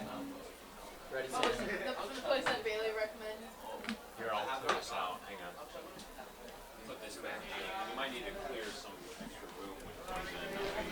room. Welcome back. It's 5-0 Cotuit. In the bottom of the third inning on beautiful Loa Park, it's opening day of the 2018 season. Due up in this inning for your Kettleers, Peyton Burdick in the 5 spot, who hit a 2-run home run back in the first inning. Corey Joyce and Zack Humphreys will back him up. But first, here's Peyton to face off against the Buckeye Seth Lanza. And Lanza hurls in a ball high and outside. How about this little battle of Ohio right here, Sam? You got the Wright State player in Bird, and then you got Lanza of the Buckeyes. There's ball 2 way high. The catcher, Jared Huber, had to reach up and get that one. And he got this Buckeye State matchup. And Burdick winning it so far in the catbird seat. Here's the pitch. Inside, backs up Burdick, and it's a 3-0 count. We saw Lanza struggle with control in his last inning. At one point throwing 11 balls and 12 pitches. And now he's got Burdick with a 3-0 count. Here's the pitch. A fastball right down Broadway. Taken for strike 1. So Burdick, we know he was antsy to hit, Sam, and his first at-bat went full count. And then hit a home run to left center field, and he takes ball 4 high and outside, tosses his bat to the side, and jogs happily over to first base. Kettleers again have their first runner aboard. Well, a good day so far for Peyton Burdick. Kettleers' debut in 2018. The 2-run home run back in the first. Works a nice little 5-pitch walk there. Lanza definitely struggling with his control on the mound, and we've got him back in the stretch again, so let's see if we can get Burdick home. Now here's the second baseman, Corey Joyce. Struck out in his first at-bat, looking to improve on that. He takes a look at ball one at his ankles. 89-mile-an-hour heat from Lonsway. The lefty out of Ohio State. This game was started by Ashton Raines, righty out of Bloomsburg, Pennsylvania. He got rung up for 5 runs in the first inning, and Brewster's head coach Jamie Shevchuk gave him the yank. Now this one swung on and grounded down the third base line. Just foul off the bat of Corey Joyce. Boy, that one was dangerous. Looked like it had a chance for extra bases, but instead just a loud strike. Yeah, I thought that had a real chance to be a fair ball. It's right on the chalk, but wasn't able to stay fair long enough. But a good swing there by Corey Joyce, just a little out in front of it. Let's see if he can keep it in play. Infield playing at double play depth. And Jeremy Houston at shortstop, Paul Witt at second base. 1-1 count to Joyce. Here's the pitch. He takes a big hack and a miss for strike 2. So Corey Joyce, second baseman out of UNC Central. Originally from Lexington, North Carolina, graduate of North Davidson High School. He's a speedster. 27 stolen bases in the 2018 season for UNC Central, and 358 from the plate. He's got a 1-2 count against Lonsway. Lonsway pitching out of the stretch, kicks and fires. It's a high arcing curveball that hooks too far outside, and it's a 2-2 count. Peyton Burdick at first base. Speedster, always a threat to steal. He was a 3-sport athlete in high school, small town Ohio. Played football, basketball, and of course baseball. He takes his lead at first. He goes. Here's the pitch. Swung on. It's a high pop-up. Burdick's going to have to retreat and head back to first. Over to right field. A little confusion. Now the center fielder, Aubrey Major, makes the catch at his knees. For a second, looked like that ball might drop. There was some confusion between Hernan Sardinas in right field and Aubrey Major in center. Major had to adjust on the fly, reach around and make the catch. Either way, it's out number 1 with Burdick still at first. And next up is going to be Zack Humphreys, who singled and came around to score, as did 4 other Kettleers back in the first. Might have had a little bit of trouble out there in the sun. Can't quite see from here if Major had shades on or not, but nevertheless, he had to battle for that ball and was able to just snatch it right before it hit the ground at his shins. Burdick doing a dance over at first, and he gets the pickoff attempt. And I tell you what, Sam, before that last pitch, I saw Coach Roberts cycling through the signs. I didn't want to tip anybody off or say it, but I knew Burdick was going to be on the run. I could just tell. Stealing signs from the broadcast. It was just a prediction. I don't know any of the signs. First pitch to Humphries, high and outside, ball 1. You just get the feeling. So what was that? Two pulls of the earlobe, 2 taps in the chest. There was like a little bit of like a hand roll in there too. See, he just kind of did it now. I don't. It's really fun to see Coach Roberts get these players running on the base pass. That is his area of expertise. And now another pickoff attempt over to the speedy Burdick, keeping him in check. We already saw one successful pickoff attempt today. That was the first batter of the game, Randy Taveras, who led it off for Brewster. He got hit by a pitch, and John Baker, Cotuit's pitcher today, had 3 pickoff attempts, the third of which was successful. Third time indeed was the charm. Lonsway's got a 1-0 count for Humphries. Glaring down Peyton Burdick, and now just steps up. Boy, he had the death stare on Burdick for about 3 seconds. Certainly Peyton's in his head. Already with a home run today. Looking to score another run, and hopefully Humphries can have a part in that. It's a 1-0 count with 1 out. Bottom of the third. Here's the pitch. Low and outside, 88-mile-an-hour fastball, ball 2. Opening day 2018. 44-game docket this season, 22 at home, 22 on the road. And game number 1 here, Cotuit leading 5-0 in the bottom of the third against the defending champion Brewster Whitecaps. Here's the 2-0. It's a fastball that hits the inside corner for strike 1 as we hear the loud strike call announced by the home plate official Mark Piantadosi. He's behind home plate, Mike Collier in the blue at first, and at third is Rob Wilson, and they're wearing those powder blue uniforms that I know my broadcast partner Sam just loves. 2 balls, 1 strike to Humphries. He gets down in his open stance, and here's the pitch. Foul back, 2-2. Yeah, you have those kind of laid back, I don't want to say laid back, but very sunny day baseball field powder blues, and then the authoritative navy blues, or the black if you get to the MLB. And I've always loved the powder blues on umpiring crews. Sometimes you'll see some that bust out a cream, or even a red I've seen. Red? In certain Really? leagues. Yeah, not at this level, but they cycle through them, and there's a certain code amongst the umpires of what days are according for what. Here's the 2-2. There goes Burdick on the steal attempt, and not even a throw from the catcher, Huber. It was a ball low at the ankles to Humphries. So that's a win-win for Cotuit. Humphries gets a full count. Peyton Burdick gets second base, and now the Kettleers 2 for 2 on the day. In the stolen bases category, I know Mike Roberts, an avid base stealing expert, noted as one of the best base stealing experts in the world, has got to love that. He's written 2 books on base stealing. And here's the 3-2 count now to Humphries. Lonsway glares back at second, now kicks and fires. Swung on and fouled off down the right field line into the trees, just over the Brewster dugout. Mike Roberts mentioned those 2 books, one of which is just titled Base Running, and the other of which, a more creative title I really like, You Can't Steal Second with Your Foot Still on First.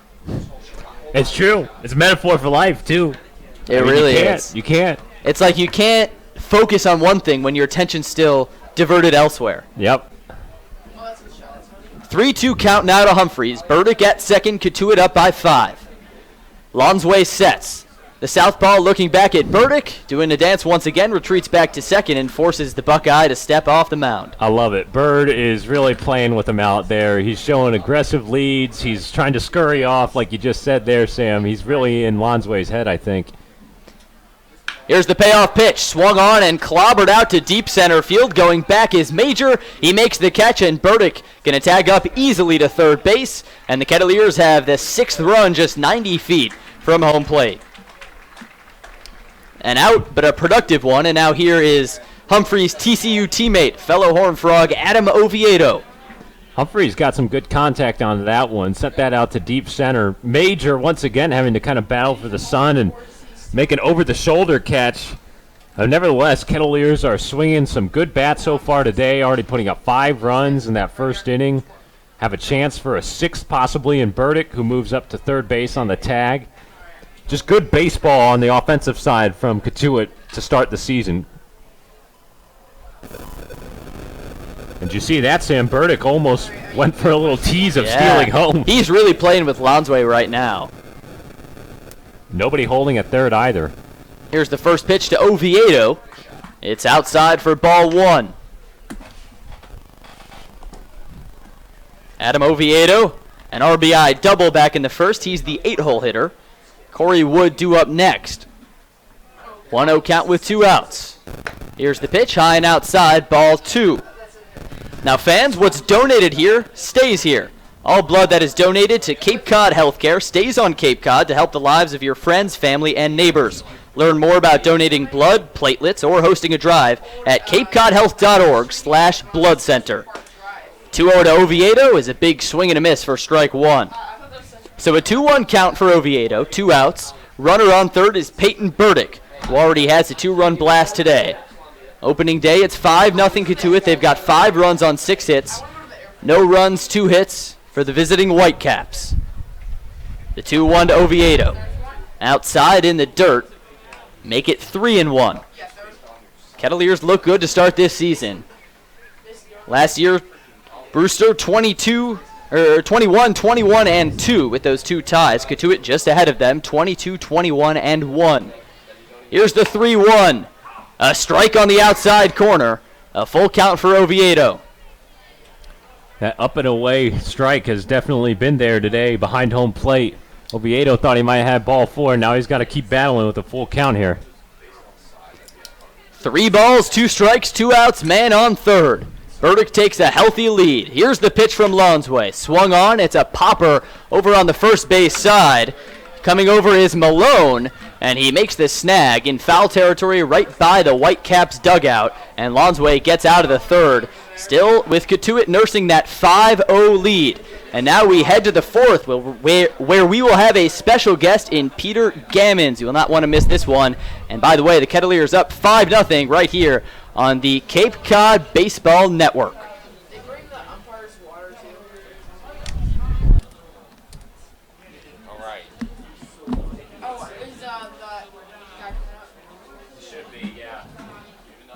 right, Sam. I'm going to give him my mic, my chair. And then you'll wear that one. For them, it is going to be Sardinas, and then Gramis, and then me. Hey, Hi, Peter. Good to meet you. Sam Niederman. Okay. Sam Brief. Very nice to see you again. You can sit right That's here. your seat. We'll give you this headset. Yep. Gonna get you a Bagwell up here. How you doing? Good. Thank you, sir. Thank you so much for coming on. Really appreciate it. So yeah, do you want to come on?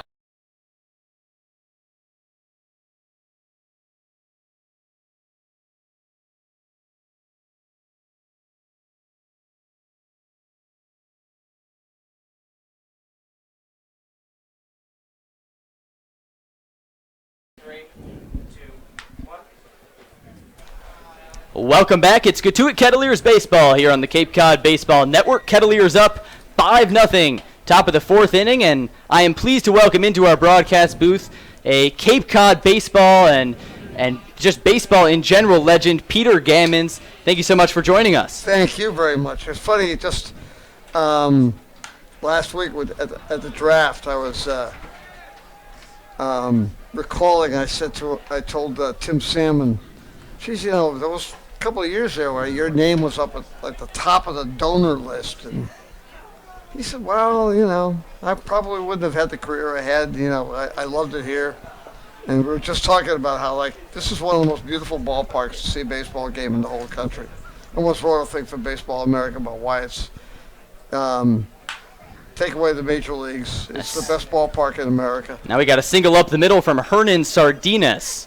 He's leadoff hitter.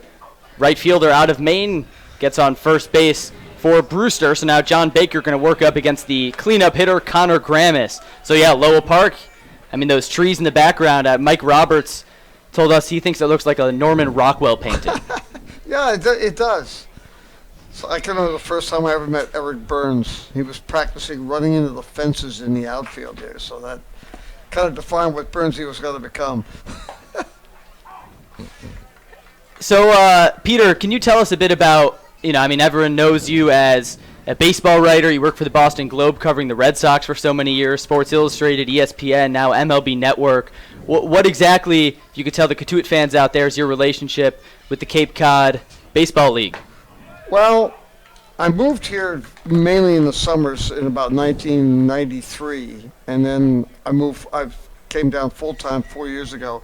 But I've always loved going to the games here. I really enjoy it, and it's really fun to see players and then, you know, see them later when they're, you know, as they move up the chain and get to the major leagues. It's and you end up remembering so many people. You know, I was doing something a couple of days ago with Mark DeRosa and Burns and a couple other guys that it's easy to remember when the first time you saw these people. An 0-2 count right now to Connor Gramis, who fouls one off. Still an 0-2 count, runner on first. Top four, we're here with Peter Gammons. And Peter, you're talking about some of the talent you see here on Cape Cod.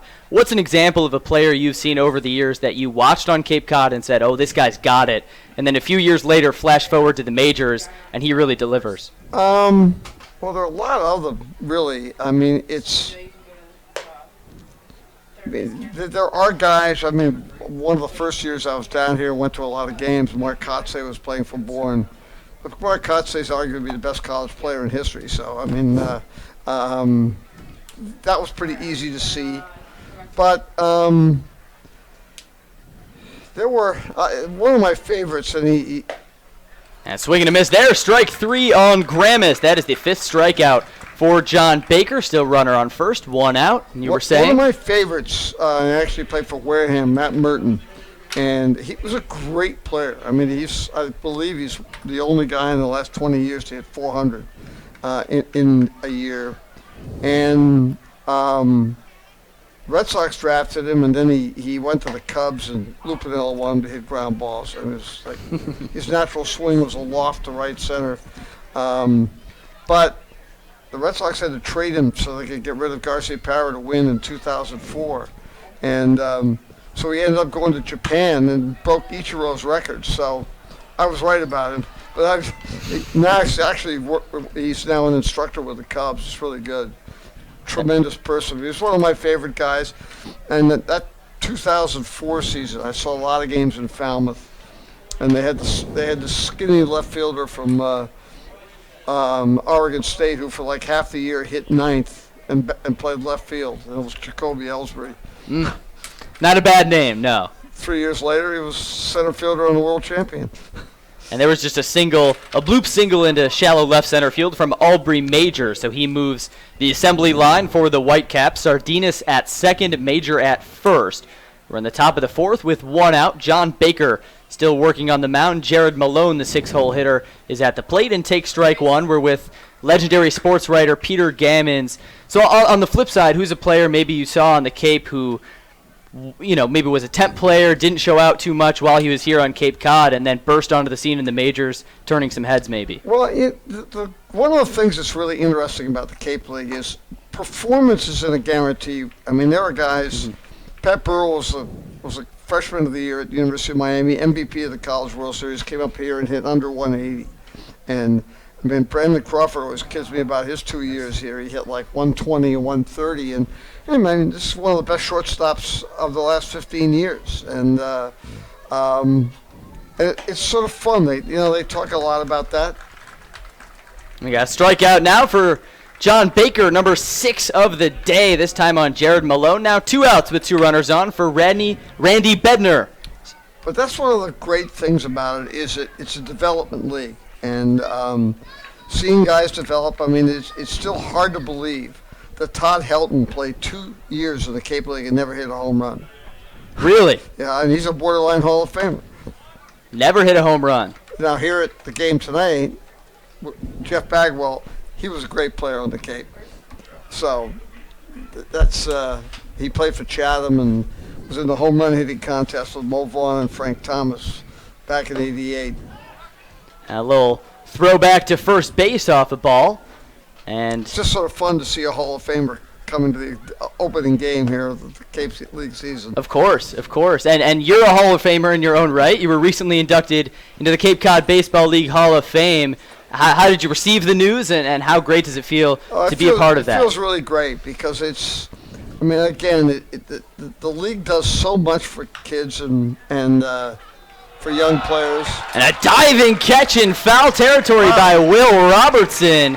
That was just a little half swing from Randy Bednar, and with 2 runners on, that will end the inning. Cotuit still up 5-0, and Peter Gammons will be back for the bottom of the 4th inning. Still 5-0 Kettleers. Don't go anywhere. More of Peter Gammons after this break right here on the Cape Cod Baseball Network.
Welcome back. It's opening day here in Cotuit, and the Kettleers lead at 5-0, bottom of the 4th inning. Due up in this inning, Corey Wood, Will Robertson, and Bo Brundage. Kettleers still on top with Seth Lanza, lefty out of Ohio State, on the mound.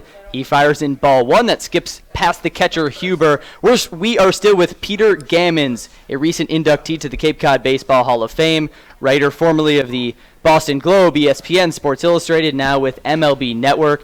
And Peter, you were telling us during the break that you have some funny stories of some of the funniest moments you've seen in Cape Cod. Well, I went to North Carolina, so I wanted to go out and see Andrew. I had met Andrew Miller, but I wanted to go out and see him pitch, so I went out to see Falmouth play in Chatham. And so Andrew drilled Jacoby Ellsbury with like a 97-mile-an-hour fastball with the first pitch of the game, and then proceeded to strike out the next 12 hitters in a row. And the fog rolled in, so the game never counted. Oh, really? So he never got credit for his 12 12 strike, and it was 12 in a row. Yeah. Wow. He was really good. I mean, needless to say. And he was only a freshman at the time, but. Little chopper from Wood over to short, where Jeremy Houston gloves it, fires to first in time for the 6-3 putout. Now 1 out. No one on for Cotuit here in the bottom of the 4th. Andrew Miller, is he one of the more impressive pitchers you've seen on the Cape? I can certainly imagine. Yeah, he was. He was really good, and he pitched really, really well for Chatham. And then, 2 years later, he was the College Player of the Year. But he was really good. And sometimes there was a pitcher for Falmouth that year, a freshman from Oregon State named Buck, who actually most people thought was better than Miller, and he never went anywhere. The man named Buck could never live up to that, I guess. But, what are you seeing out here today, Peter? I mean, obviously a lot of talent. Yes, but it's such a feel out, It usually takes 2 weeks to get a real idea of guys who can really play and guys who can't play. And it's an unfortunate thing in the league this year is, it's great for the kids, but there are an awful lot of players in the College World Series, which when you've got, some of the schools that provide a lot of players here, Oregon State, Florida, North Carolina, there are a lot more prestige programs than usual playing in the. I think UCLA's in, so it changes some of the landscape for the first couple of weeks. But sometimes the temps come here and they play really well. I'll never forget when Carlos Pena was at Northeastern. He came down here, was a temp, and they needed him, and he played and ended up the MVP of the league and ended up being the 10th pick of the country.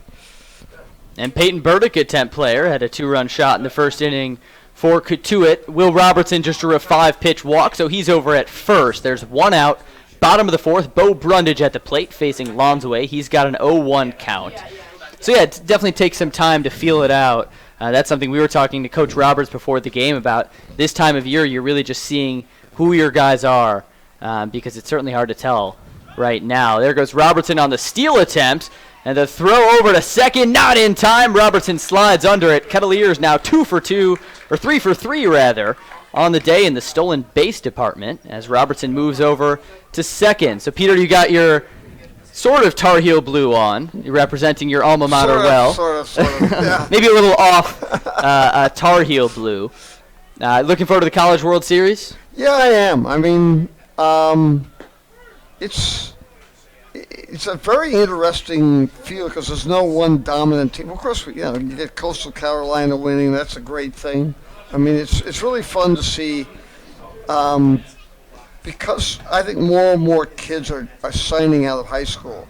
And with the NCAA limiting college scholarships, the field is so much more even. It's okay. Florida's always good, and I think Carolina's been in there 6 out of 8 years, but it's and Oregon State's always good, but it's kind of fun. I love it when somebody like Coastal Carolina is able to make it, and you get some odd teams that people don't think. I think they don't realize how many colleges have pretty good talent, and they can't.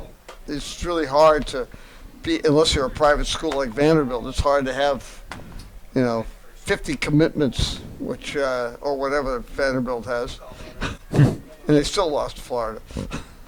Yeah, those Florida Gators beat Auburn last night. We got 4 Cotuit Kettleers out in Florida, waiting for them to get over here. Dillard, also an SEC player. He's got a 2-1 count, 2 outs with a man on second, still 5-0. Coach of Florida was started here, born in 1997, Kevin O'Sullivan, and had a great team with Brandon Inge and Mark Mulder and so forth. But that was a really fun. That was one of the more fun teams I could ever remember. And Sully still loves to have his guys play on the Cape. It's I think some college coaches, it sometimes bugs me in college baseball. They're such control freaks, and they they don't want their guys to come here and pitch and play on the Cape. They want them to be playing intra-squad games in their fall baseball program, and intra-squad, play against the good players. You don't need to play against your teammates. I don't get that, and that's, as you know, there are a lot of programs that won't let pitchers come here and start. Right, because the talent level is so high here, that level of competition. How many games do you usually make it out to every summer, Peter? Usually 25. So I stick pretty much on the western side, Cotuit, Falmouth, Bourne, but I'll go down further to Harwich and Chatham a couple times. You can see everybody just staying here in the I call it the triangle. Right. Thomas Dillard walks, make it runners on first and second. 2 outs now for Eric Jones, the cleanup hitter. So, Peter, we've talked about the Cape League. We've talked about College World Series. I'm sure we got a lot of listeners here in the Boston area. So, at the Major League level, what are some trends you're seeing this year, maybe with the Red Sox, starting out with them? Well, I think the one thing is, the first thing, and it's been prominent for now 3 or 4 years, the young talent in baseball is astounding. I mean, I look at the Red Sox and I say, J.D. Martinez has been an incredible addition. I never realized he's like one of the most intellectual baseball players in terms of understanding the game and hitting. And his relationship with Mitch Moreland and Mookie Betts has been phenomenal. But Benettetti's ability is, I think he's going to be one of the best players in the game for next 5 or 6 years. His improvement from the beginning of this year to right now, scary. He's so much Fred Lynn that it's amazing to me.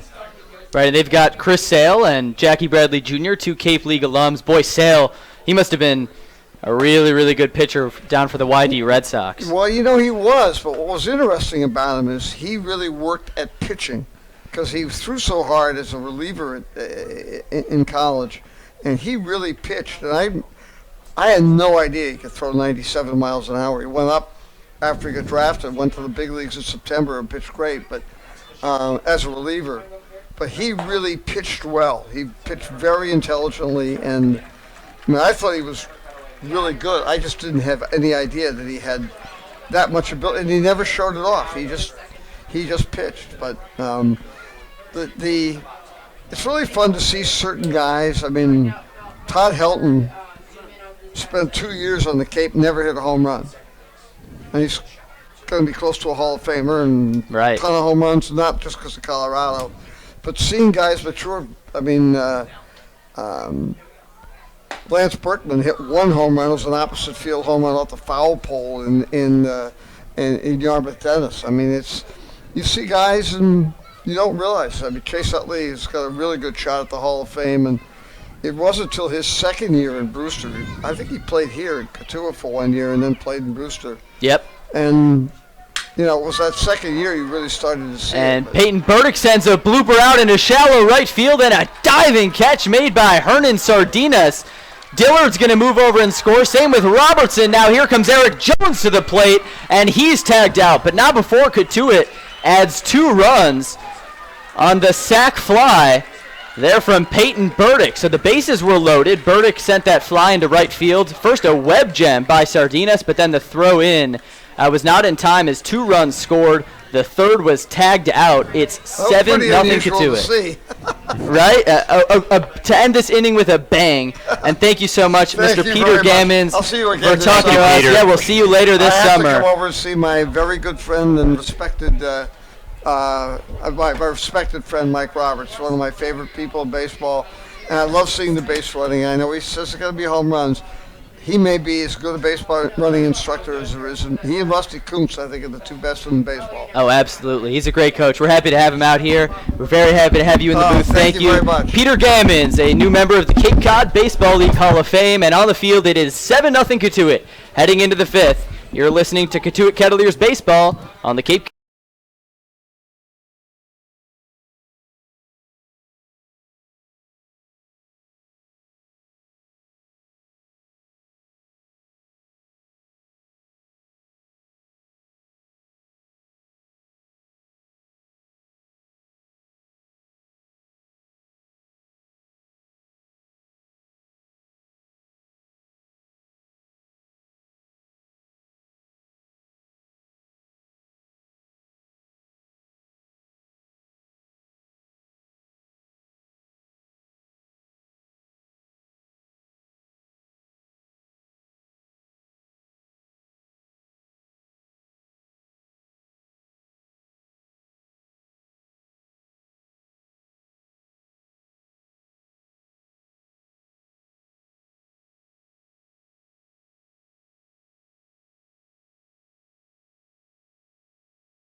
and Kettleers at the end of the 4th tack on 2 more. A 2-run double by Peyton Burdick, who's now plated 4 runs today. The last out of the inning was thrown out at home in Corey Joyce, but nevertheless, Kettleers pouring it on here at home on opening day. Boy, that was a fun interview. Fun to hear Gammon's perspective, a Boston native, an icon around this area. He comes out to Cape Cod baseball games all summer long. 7-0 Kettleers. Jeremy Houston at the plate. He takes a breaking ball inside, and it's now 1-1. Nobody out in the inning. Huber on first base after the leadoff infield single. Kettleers with 7 runs on 7 hits, 1 error on the day. The 1-1 from Baker paints the inside part of the plate with a changeup. It's 1-2. And meanwhile, I know in that last inning, most of our attention was diverted to Peter Gammons, as it should have been. But 3 walks in that inning from Seth Lanza, the pitcher in for Brewster. So definitely Cotuit making him work. 1-2 bounces in the dirt. Runner is going. The throw from Humphries to second, not there. They try and pick back to first, and they get the runner. Huber diving back into first. Huber unable to make up his mind to commit to second base on a steal. The throw from Humphries a little late, but I think that's because everybody sort of hesitated on that play. A good job to cut it off down there at second and get him at first. Robertson applying the tag, and there's 1 gone in the inning. Make it 2 gone as Houston fans threw an off-speed pitch, and now it's 2 outs in the inning just like that and nobody on. John Baker with his 7th strikeout of the day. He's really finding his groove as he flips it to the top of the order, and he'll face Randy Tavares with 2 out and nobody on. Yeah, he had 5 games this season for Ball State of 10-plus strikeouts. Let's see if he can make it 5 for Ball State, 1 for the Kettleers in 2018. Line drive right off the shoe of Baker. That's going to bounce over to first, and this is going to be a 2-out single for Randy Tavares.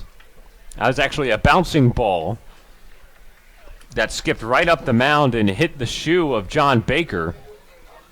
So Randy Tavares will keep the inning alive for the Brewster Whitecaps, and now some concern for the Cotuit Kettleers as their starting pitcher John Baker will receive the athletic trainer Craig Moody along with bench coach, newly added bench coach and pitching instructor Jerry Weinstein.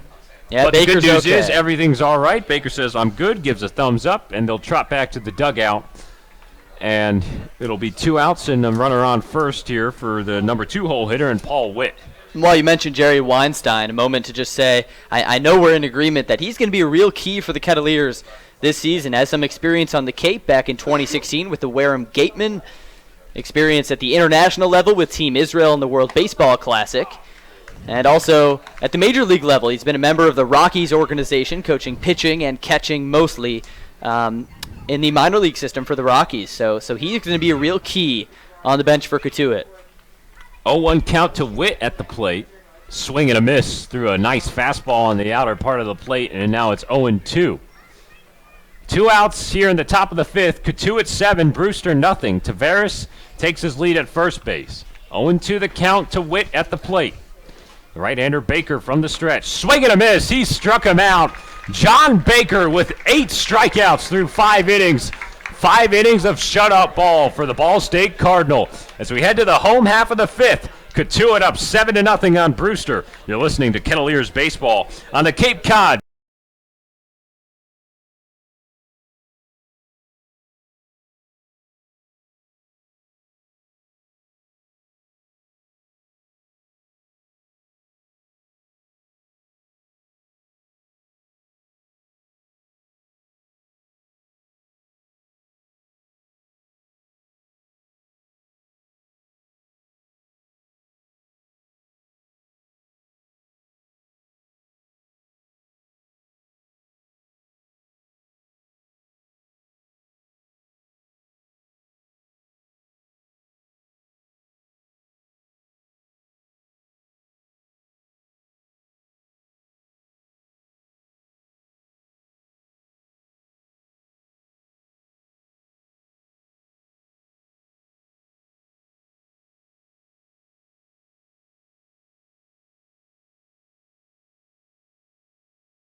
Welcome back. Bottom of the 5th here at Lowell Park. Cotuit Kettleers on opening day, having it all, up 7-0 against the Brewster Whitecaps. As we have a pitching change for Brewster. Seth Lanza came out in relief, and he went 3 innings. He did not do too bad. He allowed 2 runs and only 1 hit, but limiting the damage. But Cotuit's still up 7-0. So the new pitcher on for Brewster to relieve him, Kyle Cameron out of the University of Alabama. He comes on to make his Cape League 2018 debut. A 6'6" junior right-hander at 220 pounds, big boy. And he'll be facing a pinch hitter for the Cotuit Kettleers. Corey Joyce will be lifted for Morgan McCullough, who comes on into the game. Left-handed batter who takes a strike on the outside corner. It's 0-1. Interesting matchup here. McCullough is going to be an incoming transfer at the University of Alabama next season, as he spent this past year at Chipola College in Florida. They just came off the NJCAA National Championship. He comes to the Cape here, getting ready to gear up to go to Tuscaloosa, and now facing a future teammate in Cameron, who's ahead in the count on him, 1-2. Cameron, a tall, lanky pitcher for Alabama. Now for Brewster, 6'6", 230. The 1-2 runs outside. It's 2 balls and 2 strikes. On the flip side, McCullough 5'9", 175. So they are 2 Bama kids, but quite the height differential. And the few extra feet that the mound adds for Kyle Cameron certainly doesn't help the cause for McCullough in the height battle. The 2-2, way outside with a fastball, and the count runs full. 7-0 Kettleers on top here in the bottom of the 5th inning at Lowell Park on opening day. Leadoff man Morgan McCullough, a pinch hitter entering the game, facing his future Alabama teammate in Kyle Cameron. The windup and payoff pitch fouled straight back into the fence. Would have been just over our heads had that fence not been there. You're not taking into account my 13-foot wingspan. Oh, man. It's probably closer to 13 inches than 13 feet. Well, when you bought that glove, you bought a little infielder's glove, too. Yeah. The 3-2. Chopped high, but going over foul on the right side. The glove I bought, though, it is red, white, and blue, so Americana. Yeah. Just as it should be. A patriotic summer for Mr. Sam Brief to my left. It's a Franklin glove, too, right? Yep. It's a little Franklin? Okay. I brought a little bitty Franklin. My Wilson, I think it's like the A2K glove or something like that. A2000, something like that. Play some catch. Here's another full count from Cameron. Strike 3 called on the outside part of the plate. Morgan McCullough sat down looking by his future Alabama teammate Kyle Cameron, and that's the first out of the inning. So what do you think, Sam? Some bragging rights in the Crimson Tide dugout next year? I think so. I'm sure Kyle Cameron's going to take that one to head coach Brad Bohannon and let him know I got the better of Morgan, the first Cape League at bat. Nobody on and 1 out for Zack Humphreys, TCU catcher, who will dig in. He's got a 1-0 count now after looking at a ball outside. A 7-run advantage for the Cotuit Kettleers at home on opening day. 1-0, outside again with an 89-mile-an-hour heater, 2-0.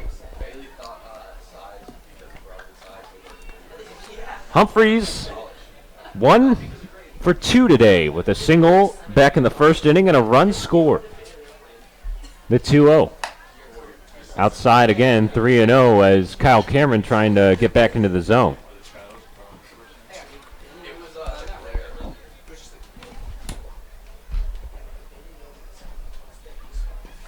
One out, nobody on. 7-0 Kettleer lead here in the bottom of the 5th. The 3-0 from Cameron.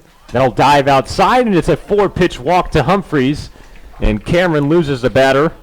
And that is the first base runner of the inning for the Kettleers. And the walks continue. I mean, certainly the Kettleers have been on fire swinging the bat, Sam, but in the walk department, we just saw 6 walks from Seth Lanza, now already another one for Kyle Cameron. And it just keeps on coming. Base runners in every inning for the Kettleers. What a way to start this season.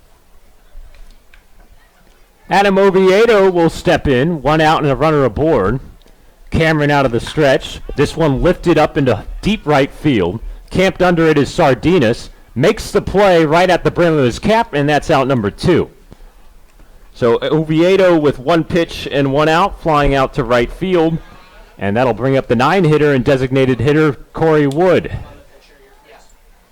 So Kyle Cameron bounces back after the 4-pitch walk, and he'll be facing Coastal Carolina Chanticleer and Corey Wood. And we were talking about it his last time up, Sam. He's here with his teammate Anthony Veneziano, a permanent player, and then Keaton Wise, a temporary player as an infielder as well. So 3 Chanticleers on this Cotuit roster. First pitch down and away for ball 1. We also learned a little bit about the origin story of the Chanticleers. That came from Max Curran, one of our video production interns here in the booth. So it used to be a part of the University of South Carolina, the Gamecocks, another type of rooster. And 2-0 as a fastball goes in. So then when they split off, became their own school, they said, we're going to become our own type of rooster. There you got the Chanticleers. Yeah, it makes sense, because I did say one of my hypotheses was it looked like the South Carolina Gamecocks, and they're from the same family. So there you go. The 2-0, way outside. It's 3 balls and no strikes to Corey Wood. Left-handed batter. Zack Humphreys on first base after a 4-pitch walk. Pinch hitter Morgan McCullough struck out swinging to begin the inning. Fly out by Adam Oviedo made it 2 outs. Kyle Cameron in danger of losing another here, and he gets over a fastball for strike number 1. Shadows starting to cast out onto left field, deep in left, but center field and right field still engulfed by the sun. A good breeze blowing out in the trees in center. 3-1. Humphries prancing off first. Fastball down and in. That's ball 4, and Corey Wood will take first base. The second base on balls issued by Kyle Cameron in this inning. And the Kettleers will flip it over to the top of the order with runners on first and second and 2 out for leadoff batter Will Robertson. And Robertson has really impressed me, Sam, today. He got it rolling quickly with that single in the first, then in the 4th inning with a walk, came around to score, also has a stolen base today. Saved that strikeout in the 2nd inning. He's had a heck of a game. Runners teasing on their leads, but nobody goes as Cameron delivers another outside fastball for ball 1. Robertson walked his last time up and eventually came around to score.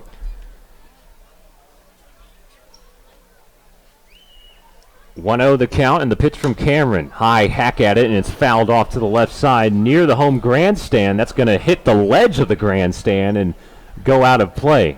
Kind of Fan over there almost had a play at that one, but I think he had his hands full with some popcorn over there. Now, if you had your Wilson, glove if out I had my Wilson, I would have been in 2000, you would have made that play. Runners on first and second. 2 outs in the bottom of the 5th. Advantage Kettleers 7-0 over the defending champions in the Brewster Whitecaps. The 1-1. Fastball in there at the knees for a called strike and a 1-ball, 2-strike count in favor of Cameron on the mound. Robertson the batter, Wood on first base, Humphries on second base, both reached on a walk. Infield at normal depth here with 2 outs. Force at first, second, or third. The 1-2 from Cameron, ripped into the right side, but that's going to track out foul about 10 feet away from the foul line in right field. Robertson got some good lumber on that one, just a little out in front. Yeah, now with that slow walk back to home plate, just allowed out, but he got put a good licking on that ball. He's been swinging the bat very well these past few days, and just a little too early on that one. 1 ball and 2 strikes. Healthy dose of a lead for Corey Wood at first. Here's the pitch, grounded foul once again on the right side. Kyle Cameron, rising junior at the University of Alabama, Tuscaloosa native, graduate of Hale County High School. That's more in a rural part outside of Tuscaloosa, but still in the Tuscaloosa census area. The 1-2 again.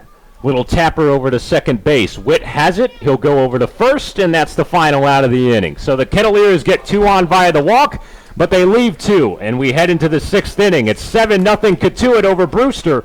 You're listening to Cotuit Kettleers Baseball on the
Back here at beautiful Loa Park, opening day 2018, and Cotuit is getting the summer off with a sizzling start, 7-0 Kettleers against the defending champion Whitecaps. Here now in the top of the 6th inning, and a great 5 innings put in, Sam, by John Baker. 5 innings, 6 hits, but no runs, and 8 strikeouts for the righty out of Ball State, and now it's another tall righty from a red-colored school. It's Deacon Metters out of Alabama, 6'4", 200-pound junior righty, a native of Tuscaloosa. American Christian Academy is where he did his high school years. He had 20 appearances last year for the Crimson Tide, 0-4 record, 3.69 ERA, 6 saves out of relief, 27 walks to 30 strikeouts. And what can we look for here from Mr. Deacon? Well, Deacon Matters, this is a guy that had a really solid season out of the pen for Brad Bohannon in Alabama in the SEC. He led the Tide in saves with 6 on the campaign. Tied for the team lead with the most relief innings pitched with 39 out of the pen. Solid right-handed pitcher. He's got a good frame, good arm. Let's see what kind of a competitor he is with a 7-run lead coming out of the pen, getting some early season work against Brewster. This was a good ad for Mike Roberts' squad. Excited to see him pitch. First pitch from Metters forces a big swing and a miss from Hernan Sardinas, the 3-hole hitter out of Maine. Starting in right field today for Brewster, we're in 3-4-5 territory here in the 6th. Connor Gramus and Aubrey Major due up next for Brewster, and there's ball 1 low and away. So it's opening day, not just for the Kettleers, but plenty of teams around the Cape. 7-0 here in the 6th inning. We'll have some scores in a moment, but first Sardinas hooks that one foul into the trees on the left side. It's a 1-2 count. The YD Red Sox at home up 7-5 against the Bourne Braves. That game in the bottom of the 6th. Falmouth Commodores, Hyannis Harbor Hawks tied 1-1 in the top of the 3rd inning. That one's out in Hyannis to the east of us. Also, and Yarmouth Dennis, as I'm looking at these scores, just tacked on another run to make it 8-5 as Metters fires in a ball, make it a 2-2 count. Games we're going to see later today, Harwich against Orleans. That one's in Harwich. Mariners hosting, and then the Chatham Anglers against the Wareham Gatemen to round things out on opening day 2018. And Sardinas fouls one back to keep it 2 balls, 2 strikes. So Kettleers the only team blowing anyone out so far. Here's the 2-2, swung on and poked out to second base. It's Morgan McCullough who fires across his body, but Will Robertson, the first baseman, not quite able to get a handle on it. And it just comes out of his glove. Probably going to be an error on Robertson. The throw was a little low, but I think that's a play that, at least in the official scorer's eyes, Robertson probably should have had. So mark that down probably as an E3. And the leading runner on for Brewster as they try to claw their way back, facing a 7-0 deficit. Yeah, it was a tough little play for Robertson, but nevertheless a good enough throw from McCullough. Now a chopper to the third base side. 5, 4, 3. A beautifully executed double play from the third baseman Eric Jones to Morgan McCullough to Will Robertson. And just like that, you can forget about the air, people, because the 5-4-3 double play clears the base paths. Now 2 outs for Aubrey Major. That was beautifully executed by the Kettleer infield. Well, there you go. No need to just put that one in the rearview mirror. That's the way to do it. 5-4-3. Jones to McCullough to Robertson. Perfectly executed, clearing the bases. Kettleer's defense has been good. That's the 3rd double play that they've executed in a variety of fashions on this opening day. Foul ball straight back from Aubrey Major. 1 count against Metters. Now he sends a foul ball over the home grandstand to our left. He's got an 0-2 count with 2 outs. Metters looking for a quick inning in his first appearance in a Cotuit uniform. Cotuit in their home whites with the pinstripes. Here's the 0-2. Swing and a miss. Strike 3. Metters gets Major on strikes.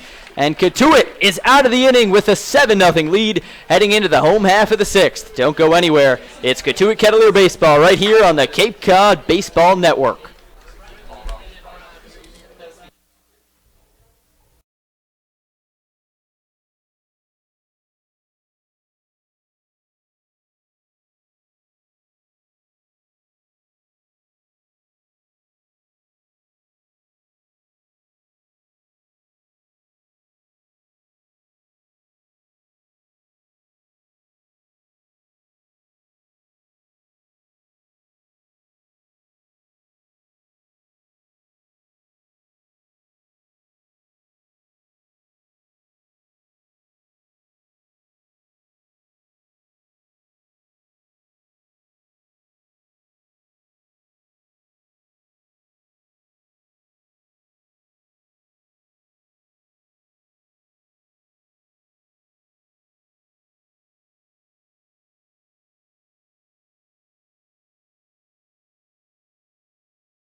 Welcome back into the broadcast booth. It's 7-0 Kettleers with the lead in the 6th inning. And fans, Curry College offers 14 NCAA Division III athletic teams in sports such as football, baseball, softball, basketball, hockey, lacrosse, soccer, tennis, cross country, and volleyball.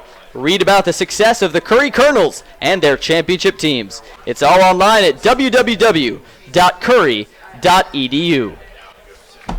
So we're in the bottom half of the 6th. Due up in this inning for the Kettleers, the 2, 3, 4 spots. Bo Brundage, Thomas Dillard, and Eric Jones facing off against the tall righty out of Alabama, Kyle Cameron, looking to keep these bats quiet, but it's 7-0 this game, getting out of hand against Jamie Shevchek's Brewers.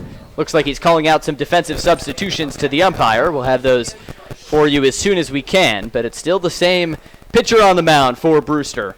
They've got no runs on 6 hits, no errors. Cotuit, 7 runs, 7 hits, 2 errors. Here's Bo Brundage. He's 0 for 2 today. First pitch to him, a slow dribbler to second base. Picked up by Paul Witt. Quick throw to first base to Jared Malone in time for the out. 1 pitch, 1 out so far for Kyle Cameron, but here comes Thomas Dillard, the leading run producer in the SEC, and the switch hitting outfielder steps into the left-handed batter's box for this at-bat against Cameron, looking to tack on to this 7-0 lead. Yeah, Dillard has had a great day today. He's reached base all 3 times. He's drawn 2 walks, scored twice, had that big double back in the first. Looking good back in the Kettleers pinstripes for a 2nd consecutive year, Sam. He takes a strike on the outside corner. An all-SEC matchup right now. Cameron from Alabama, Dillard from Ole Miss. Here's the 0-1 in the dirt. It skips over to the Kettleer dugout. Ball 1. A beautiful day for opening day. Absolutely. And these two actually faced off in the last season of last series of the regular season, rather, before the SEC tournament. And Dillard smacks one into center field. It's down for a base hit into Aubrey Major's glove. And that is 4 plate appearances and 4 times with a trip to first base for Thomas Dillard. He's on with a single, 1 out in the 6th. That's how you do it. Right back up the middle. Strong hit to center field. Dillard's got power to all fields as well. This is a versatile kid, and he's already showing that he's going to be one of the most dangerous batters in this Cotuit lineup. Now here's Eric Jones. 1 for 2 today with a walk and a single in the first. Pickoff attempt as Cameron looks to keep Dillard honest at first. Dillard not too much of a threat on the base paths, but with Mike Roberts coaching and an athletic guy like Dillard, anything's possible. First pitch into Eric Jones is a ball high. 1-0 count. Sun continues to set here at beautiful Lowell Park. I would say about half the field covered in shadows. That's the left half of the field. Right half of the field, still sun shining through. As Dillard takes his lead, here's the 1-0 to Jones. Swung on and smacked deep to left field, but it's tracked down and caught by Randy Bednar for out number 2. That was some good wood off the bat of Eric Jones, but it's an out as he retreats back to the dugout. And here's a guy having a heck of a game, Sam, in Peyton Burdick. Yeah, Bird's had one great game, and he started back in the first inning, his first Kettleers at bat. 2-run drive all the way out to left center.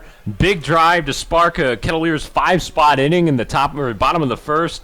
Then he came back with a walk, got around to third, but was hung there, and he had a 2-run double in the last at-bat. So he's driven in 4 today with a double and a home run. And he sends that one deep to left field.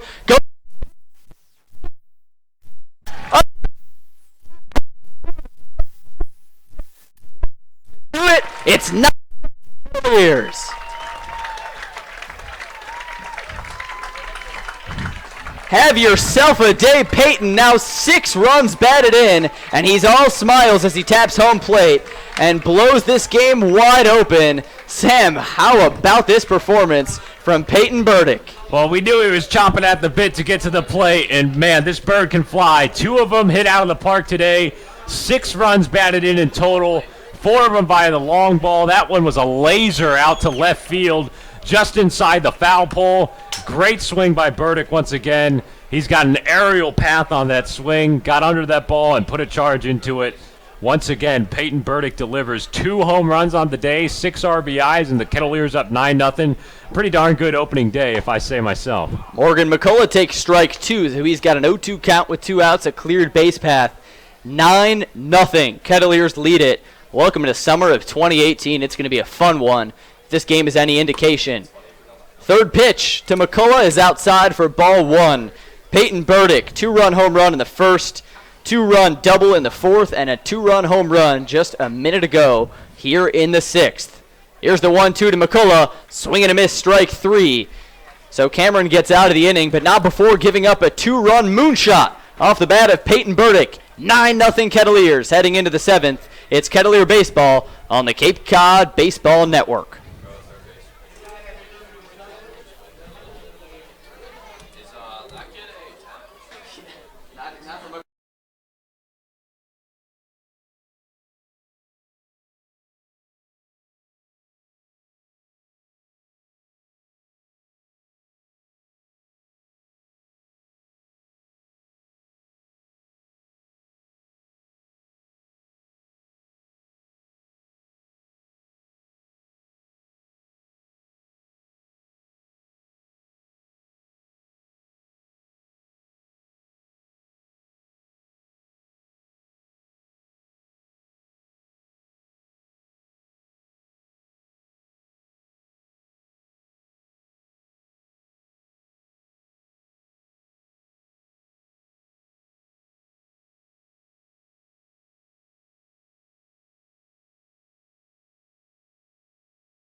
Welcome back. Opening day here in Cotuit, and we have started off the season with a bang. Sam Brief alongside Sam Niederman, our entire production team here in the broadcast booth at beautiful Lowell Park. It's 9-0 Kettleers against the defending champion Brewster Whitecaps here in the 7th inning.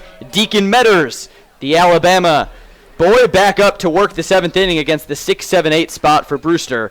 And it's Jared Malone, the big first baseman, in, who's 1 for 2 today. He takes a big swing and a miss for strike 1. 93 on that pitch from Deacon. Some heat.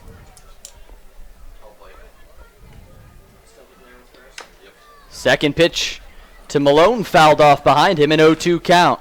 So, Sam, what a way to start the season. 9 runs, and Peyton Burdick with 2 home runs, another double that drove in 2 runs. And offensively, this team looks to be in a good spot right now. Peyton Burdick putting the charge into the offense. There's a swing and a miss for strike 3, drop third strike. Humphries throws to first in time to get the out. And for the Kettleers on the day, that is the 10th strikeout as a team, 2 of which have come from Metters. Yeah, as I was saying about the offense, Sam, Burdick's had a great game. Dillard as well having a great game, reaching all 4 times in 4 plate appearances. Offense compiling 9 runs on 9 hits. It does not get much better than that. And you win games with pitching and defense, and the Kettleers have had that today. 3 double plays in the field, and then great pitching from the starter, John Baker, who struck out 8, and Deacon Metters working in his 2nd inning of relief. He's already got 2 strikeouts. He's ahead in this count, 0-2, well onto his way for maybe his 3rd. Deacon looking good out of the pen as well. Already 2 strikes here on Randy Bednar out of Maryland, who's 0 for 2 today, a strikeout and a pop-out.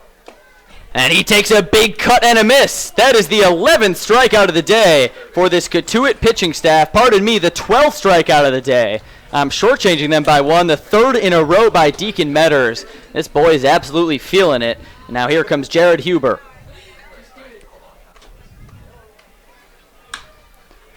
Huber swings at the first pitch he sees, and it's skied high to right field. Charging in is Burdick, and Peyton makes the snag at his waist for out number 3. All right, folks, time to stretch. Cotuit up 9-0 heading into the bottom half of the 7th inning. It's Kettleer Baseball right here on the Cape Cod Baseball Network.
And welcome back. Hope you enjoyed your 7th inning stretch. I know we enjoyed ours because Cotuit's on top 9-0 here in the bottom half of the 7th. Only a few innings to go against Brewster in this 2018 Cape Cod Baseball League opener. Coach Mike Roberts against Jamie Shevchuk of the Brewster Whitecaps. We've been talking about how they were defending champs last year. They were 21-21-2, so kind of snuck into the playoffs. We're 3rd place in the Eastern Division. And in every playoff series, they're all 3-game series, to remind you, they lost their first game in all 3 series, then came back to win the final 2. First against the Yarmouth Dennis Red Sox, then the Orleans Firebirds, and then finally in the championship series against the Bourne Braves to win their first Cape League title in 17 years. So a resilient team. And Jamie Shevchuk has said, temper expectations for this year, not necessarily going to be a repeat of last year. That was a special team that got hot at the right time. Big Ten heavy team. I know we got a Big Ten heavy broadcast booth here with Indiana and Northwestern. They've got 10 Big Ten players. That's the most represented conference on their roster. And the Whitecaps right now down 9-0 to Cotuit in their season opener. Due up in this inning, 7-8-9. Humphries, Oviedo, and then Corey Wood. All going up against the tall righty out of Alabama, Kyle Cameron, who gets a called strike on the outside corner. Quick 0-1 count.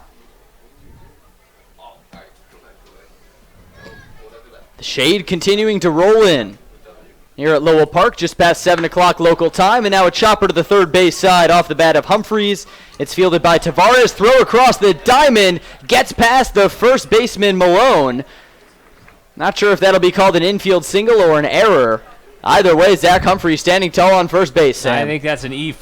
That was an overthrow. That ball actually took a weird hop at the end. It kind of skipped off the lip of the infield. Looked like, as you said, Sam, it was a chopper, and then it turned into a little dinker. I mean, it was just down at the shins, and third baseman Tavares over there had to really reach down and get it. As a result, tough throw to first.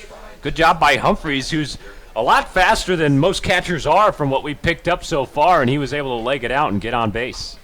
So we'll call it an E3. And now a big swing and a miss from Adam Oviedo. An 0-1 count. Cotuit up 9-0. Bottom of the 7th. Runner now on first is Oviedo's college teammate, fellow Horned Frog, Zack Humphreys. Cameron pitching out of the stretch. Looks back at Humphreys, who takes his lead. Cameron kicks and fires. Swung on and fouled off Oviedo's right ankle. That's got a sting. He steps out of the batter's box momentarily to walk it off, but he's a tough dude. He'll be okay. It's one of those where you need that Joe Mauer shin guard or that Buster Posey shin guard in front, and fortunately didn't have that there, but good news is Oviedo looks to be all right, and he's going to stand in, and time to fight off a 2-strike pitch. No balls, 2-strike. Infield at normal depth. The first baseman Malone holding the runner on at first. Here's the pitch. Swung on and belted out into left field, but it hooks foul over towards the Kettleer bullpen. Looked good off the bat, but Oviedo was a little bit out in front of it. You know what, Sam? I know the Kettleers are at the plate right now in a 9-run lead, but I spy with my little eyes Steven Schock down there in the bullpen after that foul ball from Oviedo. Can't miss that subby delivery. Mike Roberts' favorite. Here's the 0-2 pitch to Oviedo. Just high and outside. Ball 1. And with that Peyton Burdick home run in the 6th, $250 donation has been made to the Cotuit Athletic Association in memory of Bob Siegel, a longtime fan and great friend of the Kettleers. That's now $500 today, both off the bat of Peyton Burdick. Now a big swing and a miss from Oviedo. He'll sit down with his first strikeout of the afternoon. That's the 6th as a team for the Brewster Whitecaps. Now just one out here in the 7th inning. So we're going to debut a new segment here. First we got a pinch hitter, Matthew McCourt, is going to come in the game for Corey Wood, batting in the 9 spot. McCourt, someone we saw play in the scrimmage, hard worker out of Mount Aloysius College in New Jersey, number 16. He'll be playing, or I guess batting in the DH spot. That's what Wood was. So as we see McCourt step in, we're going to debut this new segment. Here's the pitch, and he ropes it over to the third base side, but it's stabbed out of midair by Randy Tavares over at third base. What a play as he just robs McCourt of a base hit. Wow, that was a stab over there at third base indeed. And check that, Sam. That actually wasn't Tavares. There's a substitution we didn't catch, but that's Gage Workman out of Arizona State who made that play. So want to give the proper credit there. A nice play by Workman for out number 2. Workman putting in the work there, making a nice play at third base. Now Robertson sends a chopper through on the right side for a base hit. Coming around second on his horse to third that is Humphries. He gets to third, and now runners on the corners on the single from Will Robertson.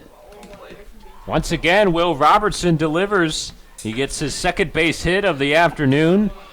Reaching base for the third time today. Just found the hole on the right side there, able to pull it through. Jeremy Houston unable to make a diving play, and it goes into right field, and there was a little bit of an error there in right field by Hernan Sardinas. Mishandled the ball, and that allowed Humphries to leg it out all the way over to third. So first and third with 2 outs for the Kettleers, and a great chance here to add on and get into double digits. And now a pinch hitter in the game replacing Bo Brundage. It's going to be Andrew Smith, outfielder out of Long Island University, Brooklyn. Righty number 21 digs into the box. Runners on the corners. Here's the pitch from Cameron, low and outside. Taken for ball 1. So a few substitutions. Gage Workman now at third base for Brewster. And in the game now, Matthew McCourt and Andrew Smith, who gets in his low stance at the plate, ready to face Cameron. Here's the pitch, swung on a chopper foul on the right side, into the Brewster dugout, a 1-1 count. Cotuit has won 2 of their last 3 openers, looking to make it 3 out of 4 today. And barring some sort of catastrophic meltdown, looks like they're going to get the job done, up 9-0 in the 7th inning. Here's the pitch to Andrew Smith. In near the hands, he swings on it and fouls it straight back into the backstop. 1-2 count with 2 outs. Thomas Dillard is on deck. He's gotten on base in each of his 4 plate appearances. 1 ball, 2 strike, 2 outs. Humphries at third, Robertson at first. Cameron gathers, now here's the pitch.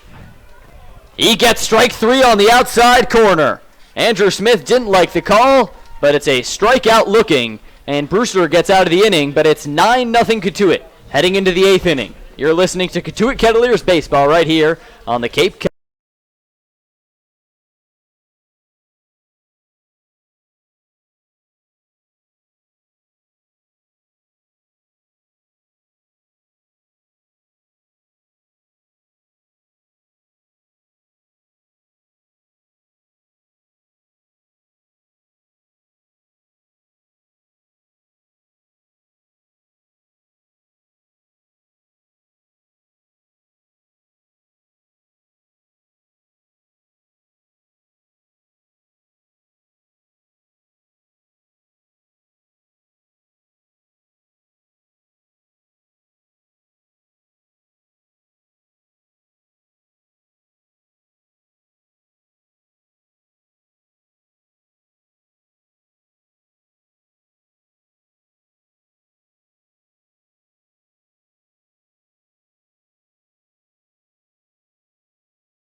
Venturing into the 8th inning here at Lowell Park on opening day 2018 of the Cape Cod Baseball League. It's the Cotuit Kettleers all over the Brewster Whitecaps. 9-0 your score.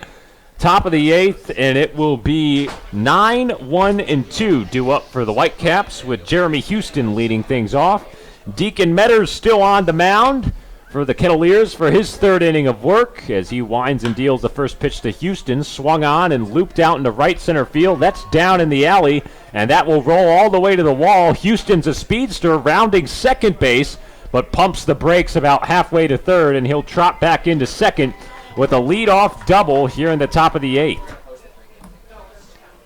So Jeremy Houston jumps on the first Deacon Metters pitch that he sees, and gives Brewster a runner in scoring position late as the Kettleers still hold a 9-0 lead here in the top of the 8th. Also a defensive change with a couple of substitutions.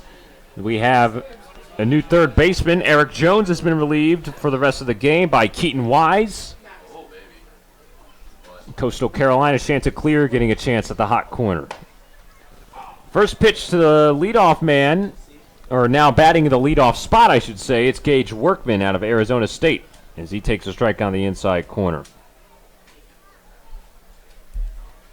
Metters, the big right-hander, stands in. Comes set at the letters and to the plate. Fouled off to the left side, 0-2. All right, fans, let's do our Kettleers trivia. Opening day trivia. This is something that we're going to do for the rest of the season. It's late in the game. Thought we'd get this little factoid in here. We're going to do a trivia question. You'll have a chance to respond, whether that's via Twitter or on our YouTube live stream. So strap in. After this 0-2 that's down, it's 1-2 now to Workman. Here's a question, and this is for you too, Mr. Brief. On April 27, 2014, two former Kettleers led the majors in batting average and earned run average, respectively. The former was hitting .398 with 5 doubles and 5 home runs, 17 runs batted in. As Workman sends one over to left field, Dillard has a play on it, and he's got it in fair territory for out number 1. The latter posted a 3-1 record and an MLB leading .85 earned run average with 33 strikeouts in the month of April. Name these two. So two former Kettleers in the year 2014 that led the league in ERA and batting average respectively through the month of April. So through the first month of the season, so it could be anybody if you get off to a hot start, that led the league in batting average and ERA in the 2014 MLB season. They were both former Kettleers. Who were they? So yeah, feel free, tweet at us, Mixler, YouTube. You can answer on either of our live streams. We'll be looking for you. I'll also try to see if I can dig down. And Sam, looks like we got a pinch hitter right now. It's Cameron Eden coming in for Paul Witt here in the 2-hole. Eden's going to play second base, junior, 6'2", 180. A Cal Golden Bear. Eden pops one up straight away to center. Twisting back to make a play on it was McCourt, I believe. Or I beg your pardon, that's not McCourt out there. Andrew Smith lost track with the substitution. Smith makes the play as Houston tags up from second to third, and he'll move up. That's the second out of the inning. 9-0 Kettleers. So two Kettleers. 2014 in 2014 season. This one by the end of April led the league. You really have to kind of go into the mental calisthenics. Yeah. I mean, I know the notable names, but I have a feeling one of these might be sneaky. Deacon Metters still on the mound and facing Hernan Sardinas, and he's off with the breaking ball, and it's 1-0. Houston on third base with 2 outs here in the top of the 8th. Metters trying to keep the shutout intact. Swing and a foul tip off the bat of Sardinas, and it's 1-1. When you think about that 2014 season, it's early in the season, like I said, so it could be anybody. It could be anybody, whether they're an elite player, a known player, or not. But they were both former Kettleers who led in batting average and ERA through the first month of the 2014 season. 1-1, low and in for another ball. It's 2-1.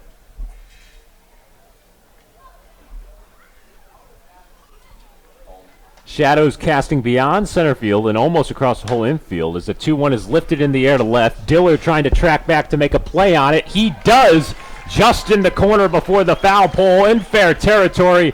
And it's another nice put out in left field, and that's the third out of the inning. So Deacon Metters continues to go strong. 3 shutout innings in relief as we head to the bottom of the 8th. Kettleers up 9-0 on Brewster. This is Cotuit Kettleers baseball on the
home half of the 8th inning for the Cotuit Kettleers with a 9-run lead over the Brewster Whitecaps on opening day. 3, 4, and 5 due up. Thomas Dillard, Keaton Wise, and the man of the match so far, Peyton Burdick, all due up in this home half of the 8th against reliever Kyle Cameron, the 6'6" right-hander, still out there, as he'll face off against Dillard to lead off this inning. First pitch is a fastball that runs in, and it's called for a strike, 0-1. Let's take a look around the league for the opening day scoreboard. YD Red Sox on top of the Bourne Braves, 8-6 in the bottom of the 8th. Orleans and Harwich scoreless in the bottom of 3. And the Wareham Gatemen have a 3-0 advantage early over Chatham, bottom of 1. So that's the Cape League scoreboard, and also in the top of the 4th, Falmouth, a 7-1 advantage on the road against Hyannis. So Cotuit and Falmouth so far big winners of the day. 1-1's outside from Cameron. It's 2-1 on Dillard, the leadoff man. Yeah, that rivalry down 28. A couple of rivals there, the Doors and the Kets. Should be seeing them soon. Their first matchup actually won't be in a little bit, as there's a big fan and a miss by Dillard, 2-2. June 29th looks like. Yeah. We'll head down Route 28 out east, or out west, That's rather. a road game. To Falmouth. Western Division rivals. Commodores won the West last season. 2-2 from Cameron. Just a foul tip from Dillard there to stay alive. 9 runs, 10 hits, 2 errors for Cotuit today. No runs on 7 hits and 1 error for the Brewster Whitecaps. And Sam, speaking of that Cotuit-Falmouth rivalry, last year 10-0 Cotuit beat Falmouth.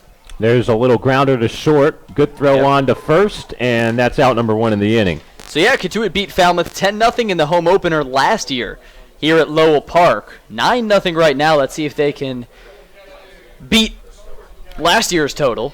Or at least match it. They're well on track. It was a 10-0 win, as you said. They have a 9-0 lead here, as Keaton Wise will get his first chance in a Kettleers uniform. Temporary player out of Coastal Carolina who has relieved Eric Jones at third base. Right-handed batter facing the right-handed pitcher in Cameron. 1 out and nobody aboard.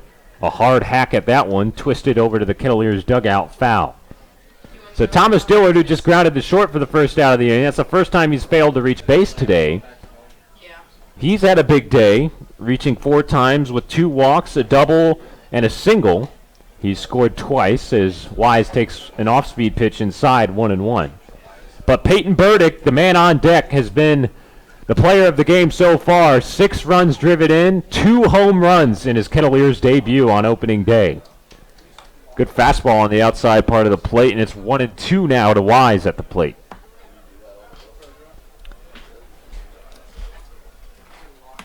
Kyle Cameron, right-hander out of the windup. Here's the 1-2. Just fended off by Wise, foul. So let's revisit that trivia question we asked you in the last inning. Through April in the 2014 MLB season, 2 former Kettleers led the majors in batting average and ERA respectively. Who were the 2 Kettleers? Can you name them? The 1-2 tapped over on the left side, taken by Workman on the run, slings it over to first base in time. Nice little play. That's out number 2. Peyton Burdick will come up with nobody on and 2 out here in the bottom of the 8th, and the Kettleers up 9-0. So you have a guess on the trivia question, my friend? Yeah, you know, the pitcher stumping me. But 2014, this might have been a little before his time. But I just know when I think of former Kettleers and a guy who could lead the majors in batting average in a month, I'll go out west to Denver. Let's go Charlie Blackmon. Burdick launches one deep left center field.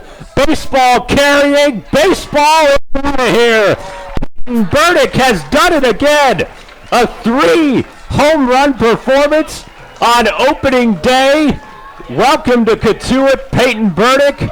3 home runs for number 12, the Wright State Raider. Looks good in pinstripes. A solo shot to deep left center field. Number 12, Peyton Burdick, greeted by his coaching staff going into the dugout. Makes it 10-0 Kettleers. This time a solo shot. Once again, Bird has liftoff. And the first guy out of the dugout was Zane Collins. A Kettleer last year as well, Kettleer this year, and one of Peyton's Wright State teammates, 3 home runs. Also an RBI double, make it 7 RBIs on the day for Peyton Burdick. He's a temporary player, but I bet he won't have that designation for much longer. Crazy day for Peyton Burdick. All the way out into deep left center field. That ball was gone from the beginning. And that makes it 10-0 Kettleers on opening day. So a 2-0 count at the plate for Morgan McCullough. Pops one up on the left side, and that hits the tin roof of the Kettleers dugout. So let's get that trivia question answer real quick before the inning ends. Burdick stole my thunder with his 3rd home run. I'm going to guess Charlie Blackman for the hitter. Okay. Pitcher I can't quite get. 2-1. This one sent a little popper, and that's taken by Houston on the right side at second base. So that's the 3rd out of the inning. We'll come back to the 9th, a 10-0 lead for the Kettleers. Trivia answer on the other side of this break here on the Cape.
Brief. We'd like to remind you fans that every Kettleers home run at Lowell Park this season is special, and Peyton Burdick has had 3 of them today, and with each of those 3 long balls, a $250 donation goes to the Cotuit Athletic Association in memory of Bob Siegel, longtime fan and great friend of the Kettleers. So it will be Connor Grammis, Aubrey Major, and Jared Malone. 4, 5, and 6 for Brewster in their last gasp here in the bottom of the 9th on opening day. Metter's first pitch popped up straight into the air, shallow right field. Tracking under it, McCullough, and it's off the tip of his glove. He wasn't able to hang on, and that will go down as an E4, and Grammis reaches on first base. Yeah, tough play by McCullough, just kind of losing it in the sun. There's not much sun out there, but in shallow right field, there's a few streaks of sun just kind of peeking through the trees. And I think McCullough just lost it in there. But it's 10-0. We're not going to worry too much about the little things. First pitch to Aubrey Major is low for a ball. Also, Shane Muntz checking in as new backstop for this game, relieving Zack Humphreys. So Muntz out of Wake Forest, behind the dish catching Metters. Fastball gets by Muntz inside, and that might have hit Aubrey Major, as Connor Grammis will trot down to second base. Major, they have not signaled whether that was a dead ball or not. I don't think it hit him, but nonetheless it went behind for a wild pitch. So Grammis goes down to second with ease. Major stands in, and he's ahead in the count 2-0. Let's get back to the trivia. The question was, through the first month of the 2014 Major League season, pause for this pitch, popped up onto the left side. Keaton Wise giving chase. He's unable to run it down, though, and it goes foul. So 2-1 now to Major. 2 former Kettleers led the majors in batting average and ERA through the first month of the 2014 season. Who were the Kettleers? It's 1 position player and 1 pitcher You guessed Charlie Blackmon of the Colorado Rockies. That was right for half the answer. And no idea on the pitcher. The other half, who led in ERA through the first month of 2014, former Kettleer Aaron Harang with the New York Mets. Pretty unbelievable. And I believe he played for your Cincinnati Reds for a time. That's right. There's a one-hopper to McCullough at second from Major. He'll throw on to first for out numero dos, and the Kettleers are 3 strikes away from taking their first victory of 2018. All right, beg your pardon. That was the first out of the inning. So Numero 2 more uno. outs to go. Yep. So one hopper to McCullough, and there's now a man on second still with 1 out, and this will be Jared Malone, the first baseman. Metters out of the stretch. First pitch, fastball, catches the corner, strike 1. But yeah, Aaron Harang. Aaron Harang. He was actually the opening day starter for quite some time for the Cincinnati Reds, but then he kind of had a renaissance year that year with the Mets. He started out so good in 2014. And good to see. He's a former Kettleer. The 0-1, good block by Munt sliding over on a curveball, but it misses inside, 1-1. And while we're on the topic of some MLB alums, Brewster as well has got some notable MLB alums, including Aaron Judge, Ryan Braun, Jeff Blum, who hit a big home run in the 05 World Series for my White Sox. The 1-1, down and away with a fastball. It's 2-1. Also Sean Casey, the mayor, another Cincinnati Red, class of 1994 for Brewster. We're going to compete this year on White Sox versus Red references. That's right. You're up 2-1. Here's a tapper towards the right side, but it tracks out foul. And that'll even the count, 2 balls and 2 strikes. So you talk about Brewster, they actually had 3 players selected by the White Sox in the 2018 draft. I think 3 in the first 10 rounds alone. Yep. Steele Walker, of course, and then pipeline from Brewster to the south side. Yep. Here's a 2-2. That's outside to Malone, and he'll run the count full. 3 balls and 2 strikes. 1 out here in the top of the 9th. Kettleers trying to close in on a 10-0 opening day win. 1 runner on second base rather. That's Connor Grammis. Full count pitch is punched into center field, sending Smith all the way back to the wall. That'll take 1 bounce off the wall in center field. Shutout is gone as Grammis will jog home and score. It is a RBI double in the top of the 9th from Jared Malone. That ball was hit hard and far. It stayed in the yard, and Brewster has a consolation run late. Yeah, you hate to see the shutout go there. I mean, a 10-1 game is a mighty fine performance. 10-0 would have been sweet. But that was just a nice play by Brewster. Good to see they're still scrappy. I mean, it's a 44-game season. From Brewster's perspective, you're going to lose this game. A blowout to start your season, not how you want to start out. Little nubber over to second base. McCullough gathers and fires to first, and that's the second out of the inning. As Malone will move up to third base now. Yeah, but either way, as I was saying, a 43-game season, you can take this one, learn from your mistakes, take some positives. I mean, Kyle Cameron came in, had a perfectly serviceable outing in relief. You had the nice RBI double just a few moments ago from Malone. So if you're Jamie Shevchuk, you take the positives and you go into your next game, trying to be a little more optimistic. They've got Orleans tomorrow night at 7 o'clock, hitting the road once again. Called strike on Jared Huber, right-handed batting catcher who represents the last out for the Brewster Whitecaps, as Cotuit has a 10-1 lead here in the top of the 9th. Man on third with 2 outs. Deacon Metters trying to hold it down. Here's the 0-1. Just low with an off-speed pitch, and it's now 1-1. And then, towards the end, we could use, first base and second base, but not, Beautiful day at Lowell Park. A beautiful performance from the Kettleers. The 1-1. Called strike on the outside part of the plate. And Metters has put Huber and the Whitecaps down to their final strike of this game. A 1-2 count with 2 outs in the top of 9. The big right-hander comes set at the letters. Here's a delivery. Tapped over to second once again. McCullough has it on a couple bounces. Over to Robertson at first, and that's the final out of the game. The Cotuit Kettleers, victors on opening day over the Brewster Whitecaps. 10-1, a dominant performance as the outfielders converge and jump into the air in center field as a celebration. The pinstripes in maroon out on the mound for the victory line. And the Cats are 1-0 to start the 2018 season with an emphatic opening day win at home here at Lowell Park. How about it, Sam? Can't ask for much better. Of course, story of the game. We'll talk about him at length. Peyton Burdick, 3 home runs, 4 hits, 7 RBIs. As just a temp player from Wright State, he showed out. This pitching staff was excellent. 12 strikeouts as a staff. John Baker got the Kettleers going on the right note. It just gave up 6 hits, no earned runs, 8 strikeouts in his 5 innings.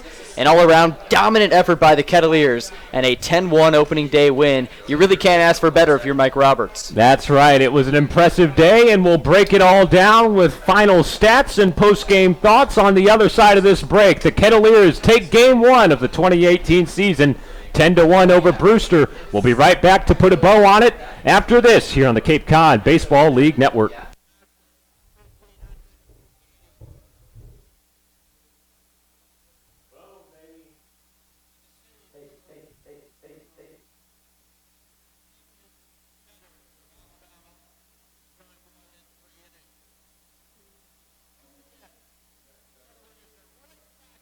We're going to come back for a quick second.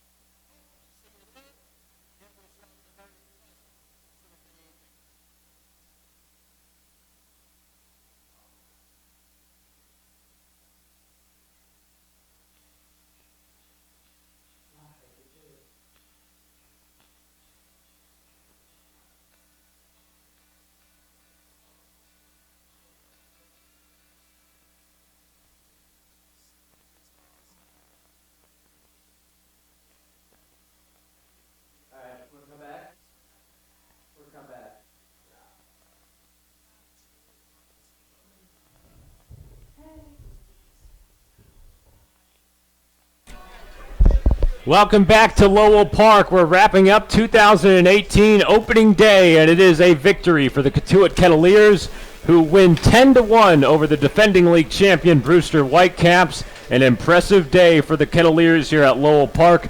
10 runs on 11 hits, 3 errors. The visiting Whitecaps only tallied up 1 run on 8 hits and 1 error, as the Maroon and Pinstripes find a way to win at home. Big offense, solid pitching, and one player that stood out above all the rest, a young man named Peyton Burdick out of Wright State. Huge day, 3 home runs for him, 7 runs batted in. The bird took flight today, Sam Brief. Absolutely, the little bird that could, Peyton Burdick, with 3 home runs, 7 RBIs, 4 hits. He was 4 for 4 today in his first game as a Kettleer. What better way to say welcome to Cotuit than that? I mean, he was absolutely incredible. We talked early in the game in his first at-bat. When he first came here, he was telling us, hey, I've been here for a few days. I've yet to face live pitching, doing mostly outfielding drills. Today in batting practice, the first live swings he took all summer, and then live swing number 2, 3, 4, 5, all hits, including 3 home runs. And a lot of those were behemoth shots, all to straightaway left field.